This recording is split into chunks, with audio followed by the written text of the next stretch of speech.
በቀን 3 ጊዜ የሚበላ ሰው እንስሳ ነው። አለመጾም ከሰውነት ነው የሚያወጣው። አለመጾም እንስሳ ነው የሚያደርግ። አሁን ሰሞኑን ሰይጣን መግቢያ ነው የሚያጣው፣ መግቢያ መድረሻ።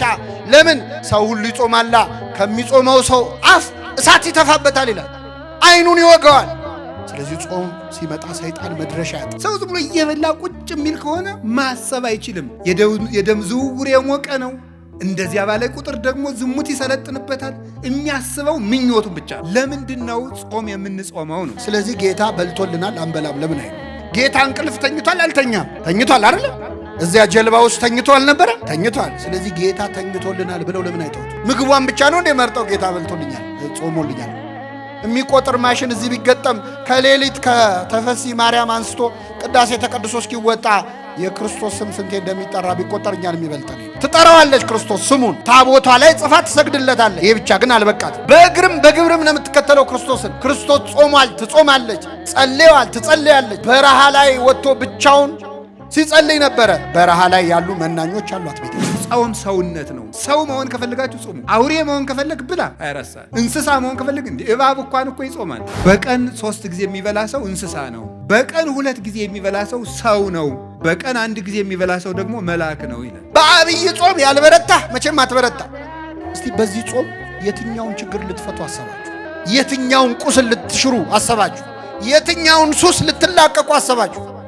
ጾም በምክንያት ነው የሚጾመው። አንተ ክርስቲያን አይደለ?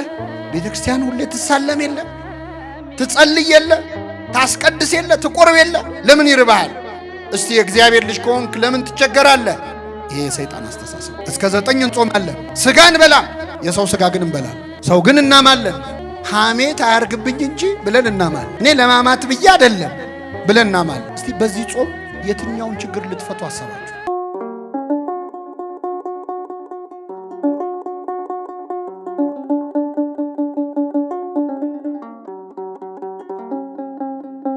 የትምህርታችን ርዕስ የሚሆነው ሰው ከእግዚአብሔር አፍ በሚወጣ ቃል ሁሉ እንጂ በእንጀራ ብቻ አይኖርም በሚል ርዕስ ይሆናል።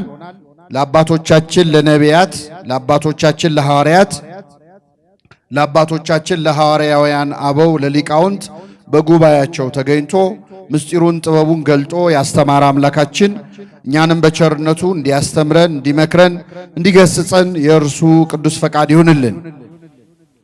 ከዚያ ወዲያ ኢየሱስ ከዲያብሎስ ይፈተን ዘንድ መንፈስ ወደ ምድረ በዳ ወሰደው። 40 ቀንና 40 ሌሊትም ከጾመ በኋላ ተራበ።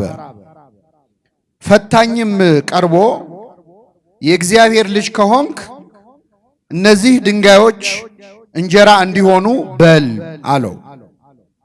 እርሱም መልሶ ሰው ከእግዚአብሔር አፍ በሚወጣ ቃል ሁሉ እንጂ በእንጀራ ብቻ አይኖርም ተብሎ ተጽፏል አለው ይላል። ስለ ቃሉ የአምላካችን ስም የተመሰገነ ይሁን። እንግዲህ እንደምታውቁት ምዕመናን ከዛሬ ጀምሮ መግባቱን የምናውጅለት ከሰባቱ አጽዋማት መካከል አንዱ የሆነው ታላቁ ጾም ከፊታችን አለ። የምን ጾም ነው? አብይ ጾም፣ ታላቁ ጾም፣ ጾመ ኢየሱስ፣ ጾመ እግዚእ ተብሎ የሚጠራው በቤተ ክርስቲያናችን ከምንጾማቸው አጽዋማት ሁሉ ታላቁ ጾም ደርሷልና ለዚህ ያደረሰን አምላካችን ስሙ የተመሰገነ ይሁን። እንግዲህ የዛሬው ዕለት ጉባኤውም ቀዝቀዝ የሚለው ዋዜማ ስለሆነ ነው። ምንድነው የሚባለው? የዛሬው ቀን ምንድነው የሚባለው? ብቀላ ነው ቅበላ ነው? እኔ አያያዙ ብቀላ ይመስለኛል። አዎ ዙሪያውን ስናየው ብቀላ ነው የሚመስለው። ማለት እንደ ሁለተኛ ምግብ ማንበላ እኮ ነው የሚመስለው። በቃ ከዛሬ ጀምሮ ምግብ ይቆማል የተባለ ግን ቅበላ ነው። ጾም የምንቀበልበት ቀን ነውና ለዚህ ታላቅ ጾም እግዚአብሔር እንዳደረሰን ደግሞ ጾሙን ጾመ ስርየት ጾመ ድህነት ያድርግልን። አብይ ጾምን ታላቅ ጾም የሚያሰኘው ምዕመናን የቀኑ ርዝመት አይደለም። በቀን ርዝመት ቢሆን ኖሮ ከአብይ ጾም በላይ በቀና ብዛት ሌላ ጾም አለ። ጾመ ድህነት ተብሎ የሚጠራው በሳምንት ዓርብና ረቡዕ ምን ጾመው ጾም አለ አይደል? ሲደመር ወደ 88 ቀን ይደርሳል። ስለዚህ በቁጥር ብዛት አይደለም። ይህንን ጾም ታላቅ ጾም ያደረገው ማን ስለ ጾመው ነው? ራሱ አምላካችን መድኃኒታችን ኢየሱስ ክርስቶስ የጾመው ጾም። አሁን በጠቀስኩላችሁ በማቴዎስ ወንጌል ምዕራፍ 4 ከቁጥር 1 ላይ ከዚያ ወዲያ ኢየሱስ ከዲያብሎስ ይፈተን ዘንድ ወደ ምድረ በዳ ወሰደው መንፈስ ይልና 40 ቀንና 40 ሌሊት ጾመ ይላል። አምላካችን መድኃኒታችን ኢየሱስ ክርስቶስ ጾሟል። ክርስቶስ በምድር ላይ ሳለ በመዋዕለ ሥጋዌው ሰው ሆኖ በምድር ሲመላለስ ያደረጋቸው ነገሮች ሁሉ ለአርአያ ያደረጋቸው ናቸው። ለምሳሌ ያደረጋቸው ናቸው። ክርስቶስ ከተወለደ ጊዜ አንስቶ እስከ 30 ዓመት እስኪሞላው ድረስ ያደረጋቸውን ነገሮች ስታዩ እኛን ለማስተማር እንጂ እሱን የሚጠቅመው ነገር ሆኖ አይደለም። አባቶቻችን ሕግ መጽሐፋዊና ሕግ ጠባያዊን እየጠበቀ አደገ ይላሉ። ሕግ ጠባያዊ ማለት የተፈጥሮ ሕግ ነው። ክርስቶስ የተፈጥሮን ሕግ ጠብቆ ነው ያደገው። ምን ማለት ነው? ክርስቶስ አምላክ እንደመሆኑ ሁሉን ማድረግ ይችላል። ነገር ግን ከድንግል ማርያም ከተወለደ በኋላ የተፈጥሮን ሕግ ጠብቆ ቀስ በቀስ ነው ያደገው። በጥቂት በጥቂት አደገ። ልብ አድርጉ። ክርስቶስ እንደተወለደ ዕለቱኑ አድጎ ዕለቱኑ ተሰቅሎ ዓለሙን ማዳን ይችላል አይችልም? የሚሳነው ነገር አለ? ግን ያደገው እንዴት ነው? ቀስ በቀስ ነው። በጥቂት በጥቂት አደገ። በ30 ዘመኑ በዮርዳኖስ ተጠመቀ ይላል ቅዳሴያችን። ክርስቶስ በጥቂት አደገ፣ ሕግ ጠባያዊውን ፈጸመ። ምንድን ነው የሚያስተምረን? በጥቂት ማደግን ነው የሚያስተምረን። አሁን ሁላችንም በጥቂት ማደግ እኮ አንፈልግም። የሰው ጸባይ አንዱ ዛሬውኑ የሆነ ቦታ መድረስ ነው። ብዙ ሰዎች በአንድ ቀን ባለ ሀብት ቢሆኑ፣ በአንድ ቀን ቢነግሱ፣ በአንድ ቀን ሰማይ ላይ ቢደርሱ አይጠሉም። በጥቂቱ ማደግ የሚባል ነገር ብዙ ሰው ላይ የለም። ለዚህ ነው ዓለማችን የምትበጠበጠው። በአቋራጭ የሆነ ነገር ላይ መድረስ ነው የምንፈልገው። እየቻለ ክርስቶስ ሁሉን ማድረግ እየቻለ በጥቂት በጥቂት ምን አለ? አደገ። ቀስ ብሎ ነው ያደገው። ምን ሲለን ነው? ቀስ ብላችሁ ደጉ ነዋ። በጥቂት በጥቂት ደጉ ነው። ማንም ሰው ተፈጥሯዊ በሆነ መንገድ ነው፣ ናቹራል በሆነ መንገድ ማደግ አይፈልግም። ይሄ እድገት ስላችሁ ስጋዊውን አይደለም። እሱ ወደድንም ጠላንም ቀስ ብለን ነው የምናድገው። ግን በሌላ ህይወታችን፣ በማህበራዊ ህይወታችን፣ በትምህርታችን፣ በስራችን፣ በንግዳችን፣ በህይወታችን ቀስ በቀስ ማደግን የመሰለ መልካም ነገር የለም። ሰው ቀስ በቀስ ማደግን ቢያምን ኖሮ ሰራተኛው ተግቶ ሰርቶ የሆነ ደረጃ ላይ ይደርሳል። ሰዎች በአቋራጭ መሄድ ነው የሚፈልጉ። ስለዚህ ሕግ ጠባያዊን ፈጸመ። ሁለተኛ ሕግ መጽሐፋዊን ፈጸመ። አሁን እሱ መጽሐፋዊ ሕግን ያወጣው እሱ ነው። የኦሪትን ሕግ የሰራው እሱ ነው። ሐጋጌ ሕግጋት እሱ ነው። ሕግን የፈጠረ እሱ ነው። ለራሱ ሕግ ግን ተገዢ ነበረ። ሕግ መጽሐፋዊንም ጠበቀ ይላሉ አባቶቻችን። ይሄ ደግሞ ለእኛ ምንድን የሚያስተምረን? ማንኛውንም ሕግ ደግሞ እንድንጠብቅ ነው። እኛ እኮ አጋጣሚውን ካገኘን ምንም ሕግ አንጠብቅም እኮ፣ ወረፋ እንኳን አንጠብቅም። ሌላውን ትታችሁት። ከኔ ጋር ናችሁ ምዕመናን? አሁን የኢትዮጵያ ሕዝብ እኮ አንዱ ችግራችን ወረፋ ላይ አስቀድሙኝ በማለት ነው። ሰውን በጠበቅ ምን በጠበቅ ሰልፍ እንኳን በአግባቡ ሰው መሰለፍ አይፈልግም። የተገኘውን ሕግ ፖሊስ ከሌለ ከመጣስ ወደ ኋላ አንልም። ምንም አይነት ሕግ ምድራዊ ሕግጋት በሙሉ ትራፊክ ከሌለ የትራፊክ ሕግ እንጥሳለን። የትም ቦታ ሄደን ሕጉን ጥሰን ቀዳሚ መሆን ነው የምንፈልገው። ሕግ መጽሐፋዊ መጠበቅ አንፈልግም። ክርስቶስ ሕግ ጠባያዊ ብቻ አይደል፣ ሕግ መጽሐፋዊን ጠበቀ። ከዚያስ እያንዳንዱ ያደርገው የነበረው ነገር ለአራያ ነው፣ ለምሳሌ ነው። አንደኛው ጾም ነው። ምን ይላል ወንጌሉ ሲጀምር? ከዚያም ወዲያ ይላል። ከምን ወዲያ?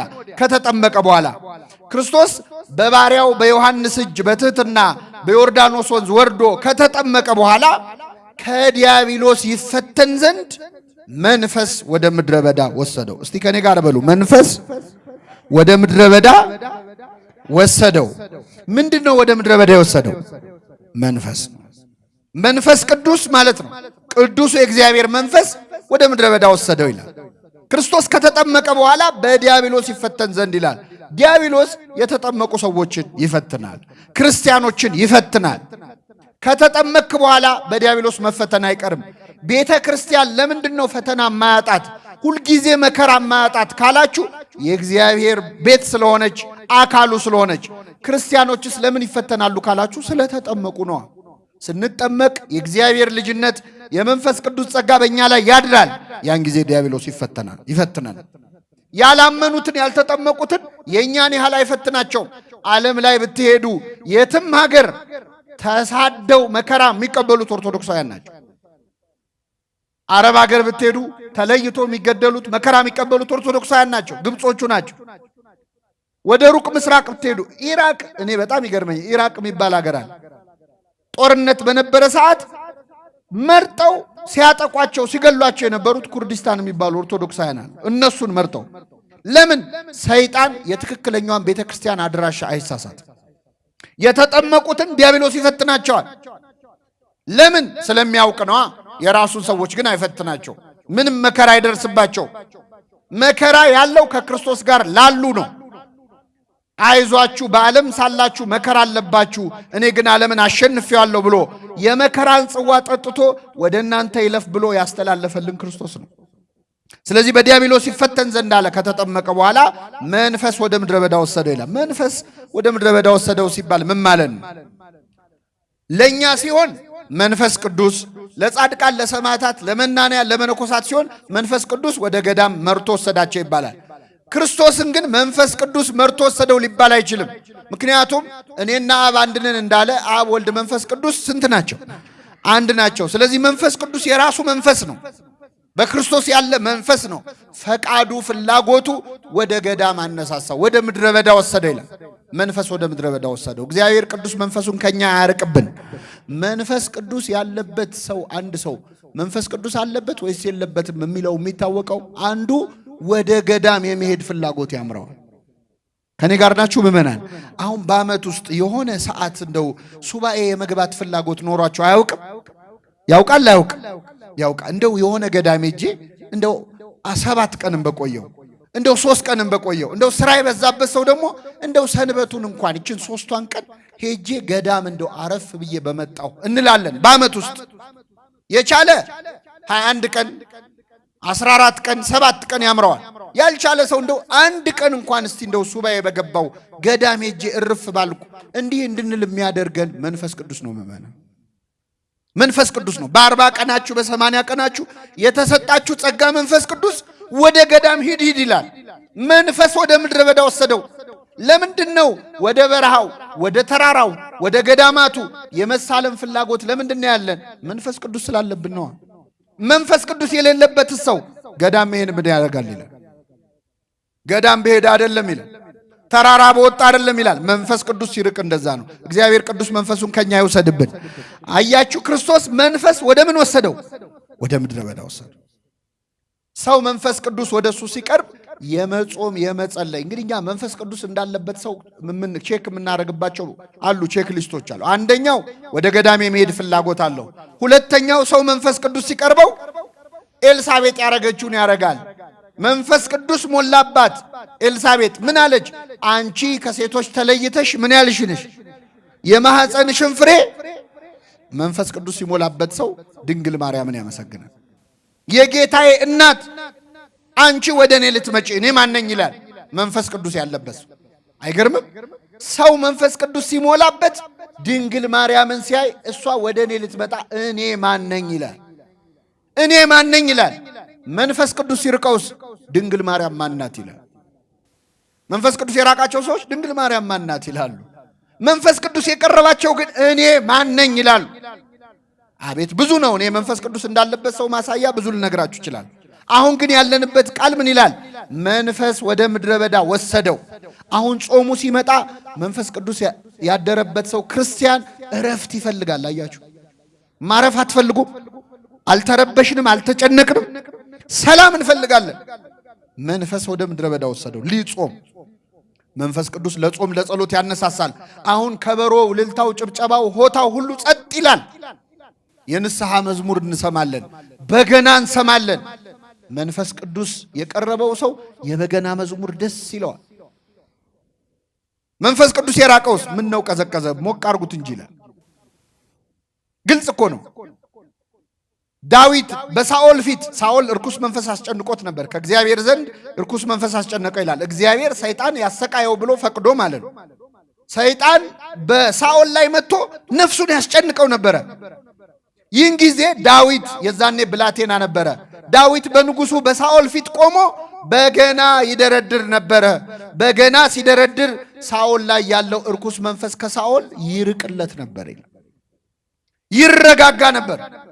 ወዲያው ግን ይበሳጭና ሳኦል መልሶ ዳዊትን ለመግደል ጦር ይወረውራል። ለዘመረ ዘማሪ ቃልዮት ያሰማልን፣ ዝማሬ መላእክት ያሰማልን ነው የሚባለው አይደለ? ሳኦል ግን ጦር ሰብቆ ይወረውርበት ነበር። ለምን? መንፈስ ቅዱስ ስለራቀው ነው። ዳዊት ይህንን ስላየ ምን አለ? ቅዱስ መንፈስህን ከኔ ላይ አትውሰድብኝ። እግዚአብሔር ቅዱስ መንፈሱን ከኛ ይውሰድብን። አያችሁ፣ አሁን ወደ ቤተ ክርስቲያን ለመምጣት ለመሳለም፣ ለመጸለይ፣ ለመጾም ፍላጎት ያደረብን ለካ በ40ና በ80 ቀን የተሰጠን ጸጋ መንፈስ ቅዱስ ከኛ ስላልተለየ ነው። ምንም ኃጢአተኞች ብንሆን፣ ምንም በደለኞች ብንሆን፣ ርግብ እኮ መንፈስ ቅዱስ በርግብ አምሳል የሚመሰለው ለምንድን ነው የሚለውን አባቶች ሲያስተምሩ ርግብ ብታባረራት ጎጆዋን እስካላፈረስክባት ድረስ ጥላህ አትሄድም። መንፈስ ቅዱስም ምንም በኃጢአታችን ብናማርረው፣ ምንም በኃጢአታችን ብናስቀይመው እስካልካድነው ድረስ ግን ፈጽሞ ከኛ አይለይም።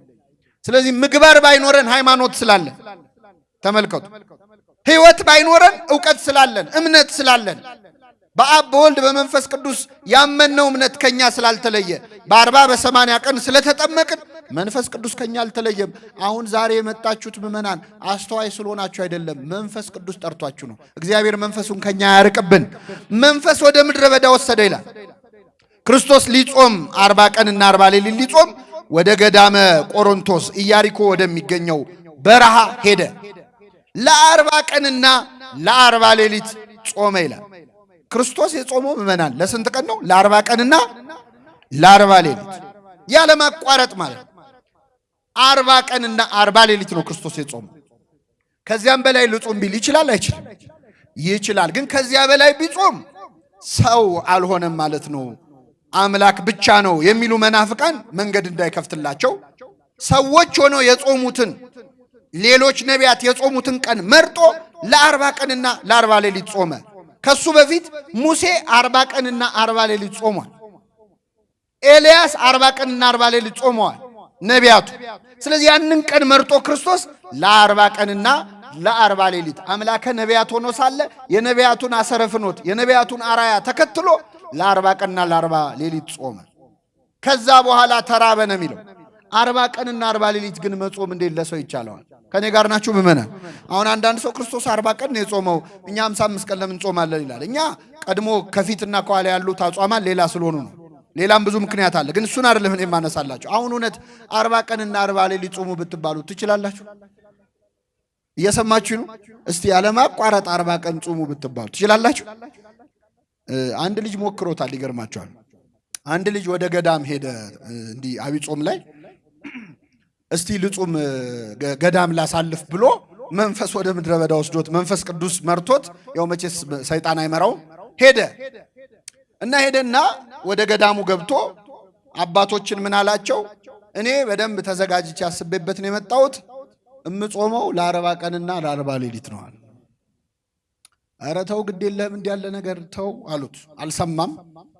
ግድ የላችሁም እኔ በደንብ አስቤበታለሁ፣ ብቻ ማረፊያ ብቻ ስጡኝ፣ አንድ ቤት በዓት ስጡኝ አለ። እሺ አሉት። አባቶች አስገቡት። ካስገቡት በኋላ ያው አንተ አትበላውም አትነካውም፣ ግን ለማንኛውም እንደው 40 ቀን ሲሆነው እናወጣዋለን ብለው ሽምብራ በጆንያ ሙሉ ሽምብራ አስገቡለት። አይ እንደው ድከሙ ሲላችሁ ነው እንዳስገባችሁ ተሸክማችሁ ይዛችሁ ትወጡታላችሁ፣ ይግባ ችግር የለውም ማለት። ከዛ ይገርማችኋል፣ ይሄ ልጅ እንደምንም ታግሎ 3 ቀን ጾመ። 3 ቀን 3 ሌሊት ጾመ። አሁን 3 ቀን ከጾመ በኋላ መቋቋም አቃተው። ከዛ ምን አለ? እግዚአብሔር ስንት አምላክ ነው መልሱልኝ። እንዲሁ አንድ መሆኑን ለማስታወስ ብሎ አንዲት ሽምብራ አነሳና በላ፣ አንድ መሆኑን ለማስታወስ። ከዛ ሲያስበው እግዚአብሔር አንድ ብቻ ነው፣ አንድም። ስለዚህ በስላሴ ስም እስቲ ደግሞ በስላሴ ስም ብሎ ስንት ሽምብራ ለቀመ? ወንጌላውያን ስንት ናቸው? በ4 ወንጌላውያን ደግሞ እስቲ ብሎ 4 በላ። በ5 አዕማደ ምስጢር አለ 5፣ በ7 ሊቃነ መላእክት አለ። ከዛ ሐዋርያት ስንት ናቸው? በ12 ሐዋርያት ደግሞ አለ። አልበቃውም፣ በቃ ባሰበት። በ24 ካህናተ ሰማይ ማለት ጀመረ። በ36ቱ ቅዱሳት አንስት እየባሰበት መጣ ረሃቡ። ትንሽ ቆይን በ72ቱ አርድእት ይላል። በ120ው ቤተሰብ አለ። አልሆን ሲለው መጨረሻ ምን አለ? በእልፍ አላፋት መላእክት አለ። መላእክት ስንት ናቸው? ምንድነው ሐሳቡ መሰላችሁ? እስመ ንሕነ በጊዜ ጽጋብ ይመስለነ እንዘ ንክል ጸዊመ። በጠገብን ጊዜ በሉ እስኪ መጾም የምንችል ይመስለናል። ምን ባልን ጊዜ? አሁን ዛሬ ቅበላ ላይ ጥቅብ ብሎ የበላ ሰው ነገ እስከ ስንት ሰዓት ነው የምትጾመው ስትሉት ምንድን ነው የሚለው? ኧረ አልበላም ማክሰኞ ነው የምበላው ይላል። በጠገበ ጊዜ መጾም የሚችል ይመስለዋል። እንደዛ እኮ አሁን ገንዘብ የሌለን ሰዎች ገንዘብ ቢኖር ምን ታረጋለህ ስንባል ምንድን ነው የምንለው? ለድሃ እበላለሁ፣ ቤተ ክርስቲያን ሰራለሁ። እንደውም እንታዘባቸዋለን ባለጸጎቹን። እንደው ገንዘብ ኖሯቸው ምን አለ እንዲህ ቢያደርጉ፣ አሁን እኔ ቢኖረኝ ይላል። ሲኖርህ ከአንተ በላይ የሚስገበገብ ላይኖር ይችላል። በሌለበት ግን ትፎክራል። ካህናቱን የደብር አስተዳዳሪዎቹን አቤት አሁን እኔ የቤተ ክርስቲያን አስተዳዳሪ ብሆን እንዲህ ያደርግ ነበረ፣ እንደው አሁን ምን አለ እንዲህ ቢያደርግ፣ ጳጳስ ብሆን አሁን እኔ እንዲህ ነበር ማረግ ብትሆን በሰቁጭል ትችላል፣ አይታወቅም። እና ጌታ ግን ለ40 ቀንና ለ40 ሌሊት ጾመ። ሙሴ ለ40 ቀን ሙሴ እንዴት ነው 40 ቀን ሙሉ ያራበው? እንደኛው ሰው አይደል እንዴ? ሙሴ እኮ 40 ቀንና 40 ሌሊት የጾመው ቁጭ ብሎ እንዳይመስላችሁ በሰባቱ መንጦላይት በሰባቱ መጋረጃዎች የብርሃን መጋረጃዎች መሃል እያለፈ እግዚአብሔርን እያናገረ ነው። ቃል በቃል 570 ጊዜ ሙሴ ከእግዚአብሔር ጋር ተነጋገረ። ከእግዚአብሔር ጋር እየተነጋገርክ እንዴት ይርባሃል ነው። ፋታ እኮ አይሰጥም።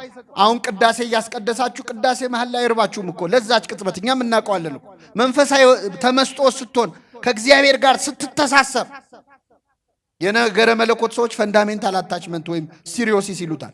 ሰው ከእግዚአብሔር ጋር ፍጹም ሲተሳሰር ምግብ ትዝ አይለውም። ሌላ ዓለም ላይ ነው ያለው። ስጋው ጸጥ ይልና ነፍሱ ብቻ ትለመልማለች፣ አክቲቭ ትሆናለች። ስለዚህ ከእግዚአብሔር ጋር ስትተሳሰር ምግብ መቼ ትዝ ይላል? 40 ቀን 40 ሌሊት የጾመው ሙሴ ቁጭ ብሎ ሆዱን እያሸ ረሃብ እያሰበ አይደለም፣ ከእግዚአብሔር ጋር ነበረ። አሁን እኛ የሚርበን ከማን ጋር ስላልሆንን ነው? ከእግዚአብሔር ጋር ስላልሆንን ሰዓት እያየን እንጾማለን። የዛሬው ቀን ደግሞ አይሄድም እንላለን። ከእግዚአብሔር ጋር ስትሆን ግን ሰዓቱ ትዝ አይልም። ኤልያስስ 40 ቀን 40 ሌሊት ጾመ። እንዴት ቻለው? ኤልያስማ ለ40 ቀን የሚበቃ ምግብ በልቶ ነው። ኤልያስ ዛፍ ስር ቁጭ ብሎ አዝኖ እያለ የእግዚአብሔር መልአክ ሊቀ መላእክት ቅዱስ ፋኑኤል እመቤታችንን የመገበው ቅዱስ ፋኑኤል ተገለጠለት። የምትሄድበት መንገድ ሩቅ ነውና ተነስተ ብላ አለው። ቀና ብሎ ሲያይ ከፊቱ ምግብና መጠጥ ተቀምጧል። ተነሳና በላ። ትንሽ እንደበላ እንቅልፍ ወሰደው፣ ደከመው፣ መልሶ ተኛ። መልአኩ ቀሰቀሰው። የምትሄድበት መንገድ ሩቅ ነውና ተነስተ ብላ አለው። በላ። ሶስተኛ ተኛ፣ ቀሰቀሰው፣ በላ። በዚያ ምግብ ኃይል እስከ እግዚአብሔር ተራራ 40 ቀንና 40 ሌሊት ሄደ ይላል። ስለዚህ ጥርግ አድርጎ በልቶ ነው። ለስንት ቀን የሚሆን ምግብ? ለ40 ቀን የሚሆን ምግብ። ይሄንን ምግብ እግዚአብሔር ይስጠን። ስጋዊ ምግብ እንዳይመስላችሁ። ሰው ነፍሱ ስትጠግብ ስጋው አይረባው። አሁን እኛ ነፍሳችን ስለ ራባት ነው ስጋችን በጣም የሚያሸንፈን። ምግብ አምጡ አምጡ የሚለን ለዛ ነው። የኤልያስም የሙሴም አምላክ ክርስቶስ ደግሞ ለ40 ቀንና ለ40 ሌሊት ጾመ። ከዚያ በኋላ ተራበ ይላል። ባይርበው ኖሮ ሰው መሆኑ አይታወቅምና ለአጽድቆተ ትስብእት ይላሉ አባቶቻችን። ሰው መሆኑን ለማሳየት ተራበ። ፈታኝም ቀርቦ ይላል። ሰይጣን ቀረበው ክርስቶስ። ከ40 ቀን ከ40 ሌሊት ጾም በኋላ ሰይጣን ፈተነው። ከዛ በፊት አልፈተነውም ማለት አይደለም። የማርቆስ ወንጌልና የሉቃስ ወንጌል ላይ ሄዳችሁ ይህንኑ ጥቅስ አንብቡት። ማርቆስ 1:12 እና ሉቃስ 4:1 ላይ የማርቆስ ወንጌል ላይ ምን ይላል መሰላችሁ? 40 ቀንም በዲያብሎስ እየተፈተነ ይላል። 40 ቀንም በዲያብሎስ ምን እያለ? ስለዚህ ሲጾምም ሰይጣን እየፈተነው ነበር። ከጾመ በኋላስ መጣና ፈተነው ይላል ማቴዎስ ወንጌል ላይ። ሉቃስ ወንጌል ላይ ደግሞ ሰይጣን ፈትኖት ከጨረሰ በኋላ ለጊዜውም ተወው ይላል። ለምን ተወው? ለጊዜው። ስለዚህ እየጾመ እያለ ፈትኖታል፣ ጾሞ ሲጨርስ ፈትኖታል።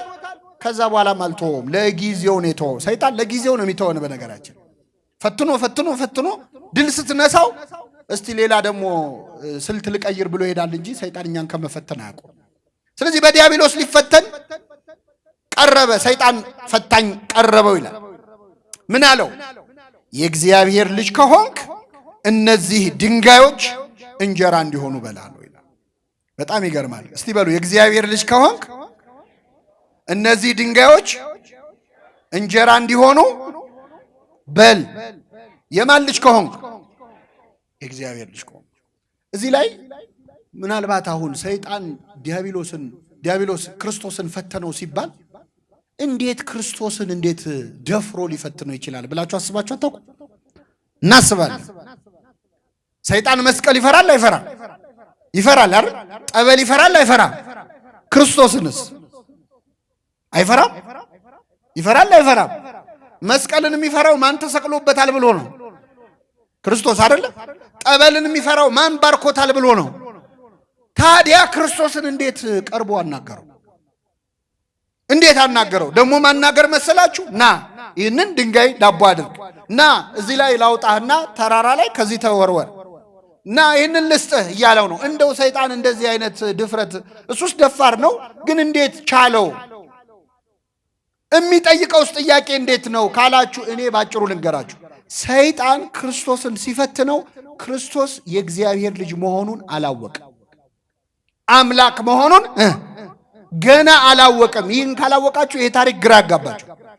ሰይጣን በትክክል ክርስቶስ አምላክ መሆኑን ያወቀው በዕለተ ዓርብ መስቀል ላይ ነው። እስከዚያ ድረስስ ይጠራጠር ነበር። እመቤታችንን ቅዱስ ገብርኤል መጥቶ እነሆ ትጸንሻለሽ ወንድ ልጅ ትወልጃለሽ ብሎ ያበሰራትን ብስራት ሰይጣን አልሰማም። ቅዱስ አግናጢዮስ የተባለው በመጀመሪያው ክፍለ ዘመን ከነበሩ አባቶች የአንጾኪያው አትናቴዎስ ምን ይላል? አግናጢዮስ ምን ይላል? ሰይጣን ከተሰወረበት ነገሮች አንዱ የገብርኤል ብስራትና የድንግል ማርያም በድንግልና መጽነስ ነው። ሰይጣን የሚመስለው ክርስቶስ የዮሴፍ ልጅ ነው የሚመስለው። ከዮሴፍ የተወለደ ነው የሚመስለው። በወንድ ዘር የተወለደ ተራ ሰው ምናልባት እንደው መሲህም ሲሆን ደግሞ ከጻድቃን አንዱ ከነቢያት አንዱ ነው የሚመስለው። አምላክ መሆኑን ሙሉ በሙሉ አላወቀም። መጠራጠር ግን ጀምሮ ነበረ። መቼ መሰላቸው የተጠራጠረው? ክርስቶስ በዮርዳኖስ ወንዝ ላይ ሲጠመቅ ድምፅ ከሰማይ መጣ። የምወደው ልጄ ይህ ነው፣ ልጄ የሚል ድምፅ ሰማ። የእግዚአብሔር ልጅ የሚል ቃል ሰማ። የእግዚአብሔር ልጅ የሚለው ቃል ሁለት ትርጉም አለው። አንደኛ እኛ ሁላችን የማን ልጆች ነን? እንደዚህ አይነት ትርጉም አለው። ስለዚህ የእግዚአብሔር ልጆች እንባላል። የእግዚአብሔር ልጅ ተብሎ ግን በነጠላው ከተነገረ ክርስቶስ ነው፣ ወልድ ነው። ወልደ እግዚአብሔር ማለት ምን ማለት መሰላችሁ? የእግዚአብሔር ልጅ ማለት እግዚአብሔር ማለት ነው። የሰው ልጅ ሰው ነው፣ የእንስሳም ልጅ የእግዚአብሔር ልጅስ እግዚአብሔር ነው። የባህሪ ልጁ ማለት ነው። ስለዚህ ሁለት ትርጉም አለው እና የእግዚአብሔር ልጅ ወይም እግዚአብሔር አብ ሲናገር ሰማ። የምወደው ልጅ ይህ ነው ሲባል ሲሰማ እንዴ የእግዚአብሔር ልጅ ነው እንዴ ብሎ ተጠራጠረ። ግን ምን ለማለት ነው የእግዚአብሔር ልጅ የተባለው? እንደ ሁሉም እስራኤላዊ ወልደ ዘበኩር የበኩር ልጅ እንደተባሉ እስራኤላውያን ነው የእግዚአብሔር ልጅ የተባለው ክርስቶስ ወይስ የእግዚአብሔር የባህሪ ልጅ ነው? የማይደረግም። እስቲ ለማንኛውም አለና መጠራጠር ጀመረ። ክርስቶስ ሲጠመቅ 40 ቀን 40 ሌሊት ከጾመ በኋላ ሰይጣን ሊፈትነው መጣ። ሊፈትነው ሲመጣ የመጀመሪያዋ ጥያቄ ምንድነች? አሁን አስብያቸዋለሁ። የማን ልጅ ከሆንክ? አይሰማም። አያችሁ፣ ጨንቆታል ማለት ነው ሰይጣን። የእግዚአብሔር ልጅ ነው አይደለም የምትለዋ ነገር ከንክነዋለች። እንዳገኘው የመጀመሪያው ጥያቄ የማን ልጅ ከሆንክ ነው። ከሆንክ የሚለው ቃል ምን ያሳያል? ከሆንክ ማለት ምን ማለት ነው? መጠራት ነህ ወይስ አይደለህም? የእግዚአብሔር ልጅ ከሆንክ እነዚህን ድንጋዮች ዳቦ አድርጋለሁ። ክርስቶስ ክብር ምስጋና ይድረሰው። የሚገርማችሁ የእግዚአብሔር ልጅ ነኝ አላለው፣ አይደለሁምም አላለው። ሌላ መልስ ነው የሰጠው። ሰይጣን ተረበሸ። 3 ዓመት ሙሉ ነው የተሰቃየው። በነገራችን የእግዚአብሔር ልጅ ሆይ የእስራኤል ቅዱሱ ልታጠፋን መጣህን ይላሉ አጋንንት ክርስቶስ ሲመጣ ሲያዩ። የእግዚአብሔር ልጅ ሆይ ማን እንደሆን ካውቀናል ይላሉ። አላወቁም እኮ ነህ አይደለህም ነው። ተአምር ሲያደርግ ሲያዩት ይሄማ የእግዚአብሔር ልጅ ነው አምላክ መሆን አለበት ይላሉ። ሲርበው ሲጠማው እንቅልፍ ሲወስደው ሲያዩ አይሄማ ተራ ሰው ነው እንደው ጻድቅ ምናምን ነው እንጂ የእግዚአብሔር ልጅማ አይደለም ይላል። ሰይጣን 3 ዓመት ሙሉ ተምታታበት። ይችን ጥያቄ እንደጠየቀ 3 ዓመት ሞላው። ክርስቶስ ሲሰቀልም መስቀል ላይ መጥቶ ሰይጣን በአይሁድ አድሮ ይችን ጥያቄ ሲጠይቅ ነበር። የእግዚአብሔር ልጅ ከሆንክ ከመስቀሉ ውረድ። የማን ልጅ ከሆንክ? እንደው 3 ዓመት ሙሉ ሰይጣንን ግራ አጋባው አምላካችን። 3 ዓመት ሙሉ ከመስቀሉ ውረዳል። ይህን ጊዜ ክርስቶስ መስቀል ላይ ምን አረገ?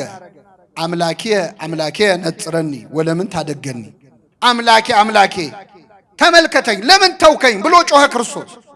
አምላኬ አምላኬ ብሎ ሲጮህ ሲያየው አይ እኔ 3 ዓመት ሙሉ የእግዚአብሔር ልጅ ነው አምላክ ነው ብዬ ስጨነቅ ለካ ሩቅ ብእሲ ነው ይኸው አምላኬ ብሎ እየተጣራ አይደል እንዴ ብሎ የሌሎች ሰዎችን ነፍስ መንጭቆ ሲኦል እንደሚጨምረው የክርስቶስን ነፍስ መንጭቆ ሲኦል ሊጨምር ወደ መስቀሉ ሲጠጋ ሰይጣን እዛው መስቀል ላይ ክርስቶስ በእሳት ዛንጅር በነፋስ አውታር ይላሉ አባቶቻችን በመለኮታዊ ኃይሉ እዛው መስቀል ላይ አስሮ ሰይጣንን አስጨንቆ በሲኦል ያሉ ነፍሳትን ነፃ ያወጣቸው አምላካችን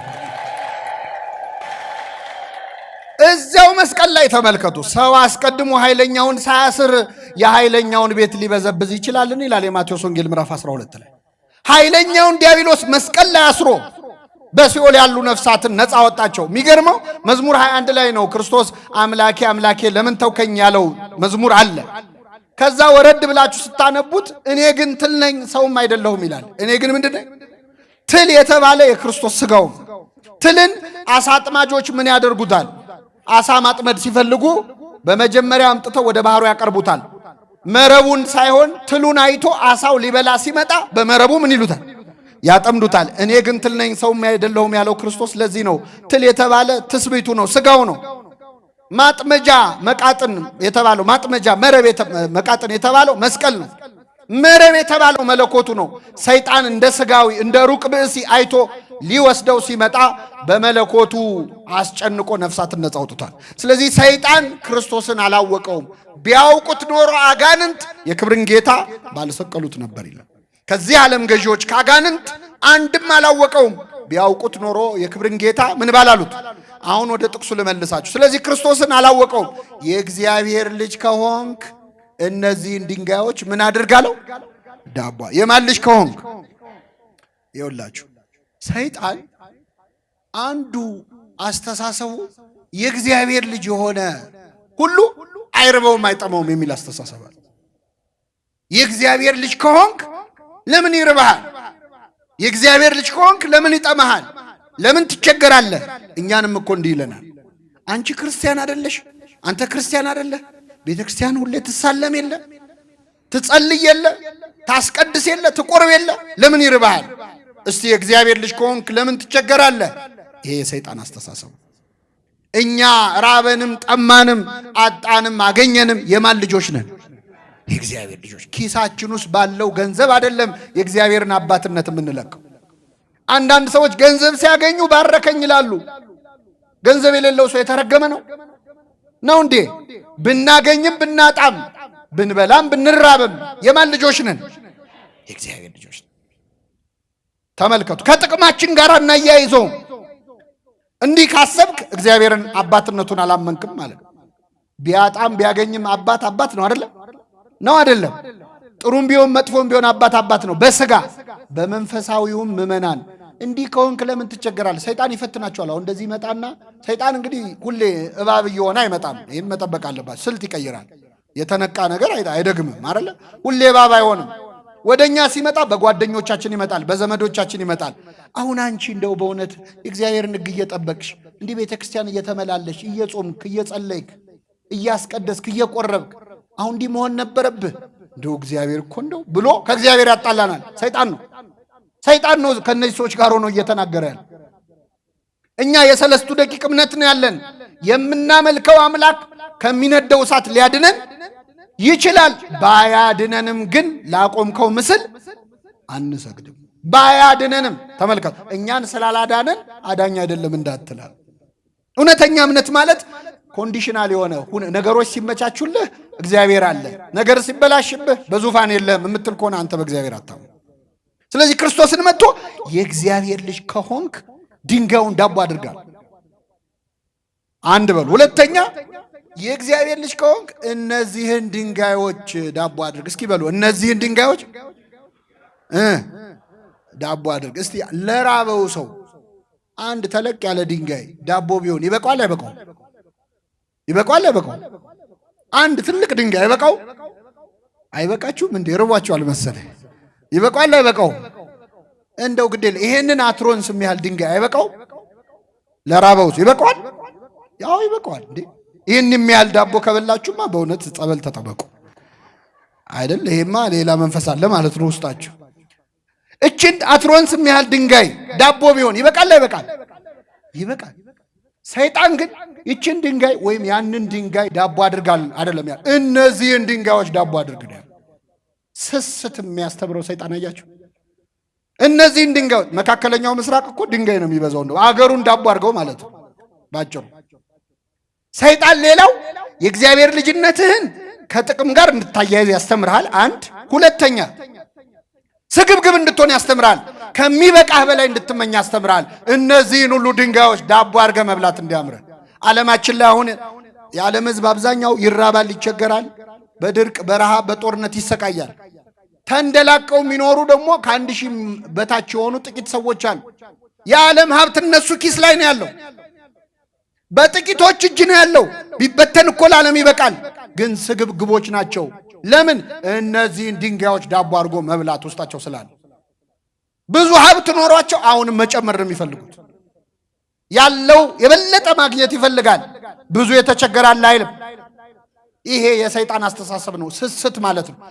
እዚች ዓለም ላይ ለሁላችን የሚበቃ ሀብት አለ፣ ግን ጥቂቶች ይዘው ከምረው ቆልፈው እስኪበሰብስ እስኪበላሽ የሚያጠፉት ብዙ ሀብት አለ። ምን አይነት አስተሳሰብ ነው? የሰይጣን ነው። እነዚህን ሁሉ ድንጋዮች ዳቦ አድርግ።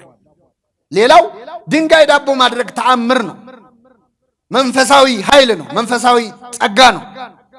ሰይጣን ለክርስቶስ እያለ ያለው ምንድን ነው? መንፈሳዊ ተአምር የማድረግ ኃይልህን ለሆድህ ተጠቀመው ማለት ለጥቅምህ ተጠቀመው። ስለዚህ ሰባኪውን ስብከቱን፣ ዘማሪው መዝሙሩን፣ ሀብተ ፈውስ የተሰጠው ሰው ፈዋሽነቱን ለሆዱ ለገንዘቡ እንዲጠቀም የሚመክረው ሰይጣን። መንፈሳዊ ጸጋችንን ለስጋዊ ነገር ከመጠቀም እግዚአብሔር ይሰውረን። ክርስቶስ ምን አለ?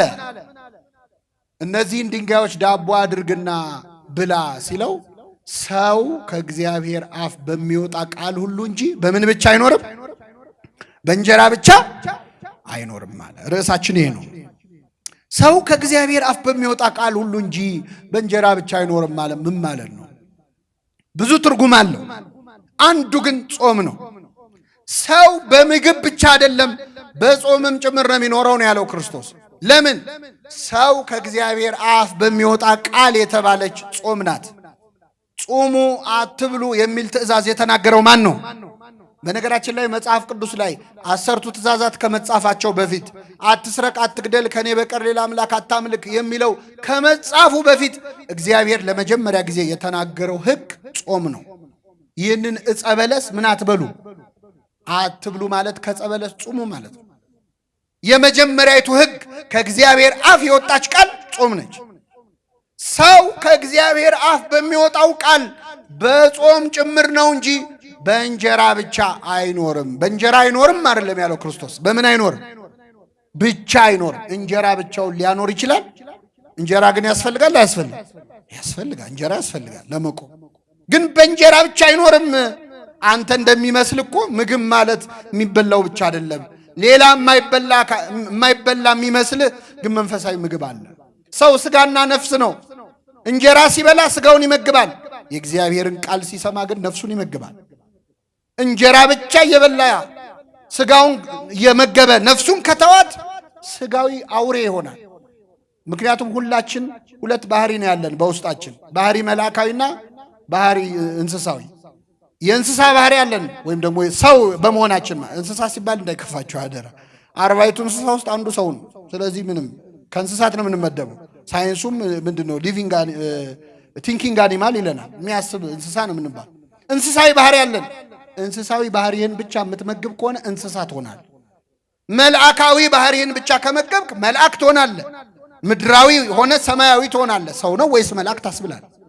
ሁለቱን አመጣጥነህ ከመገብክ ምድር ላይ መኖር ትችላለህ።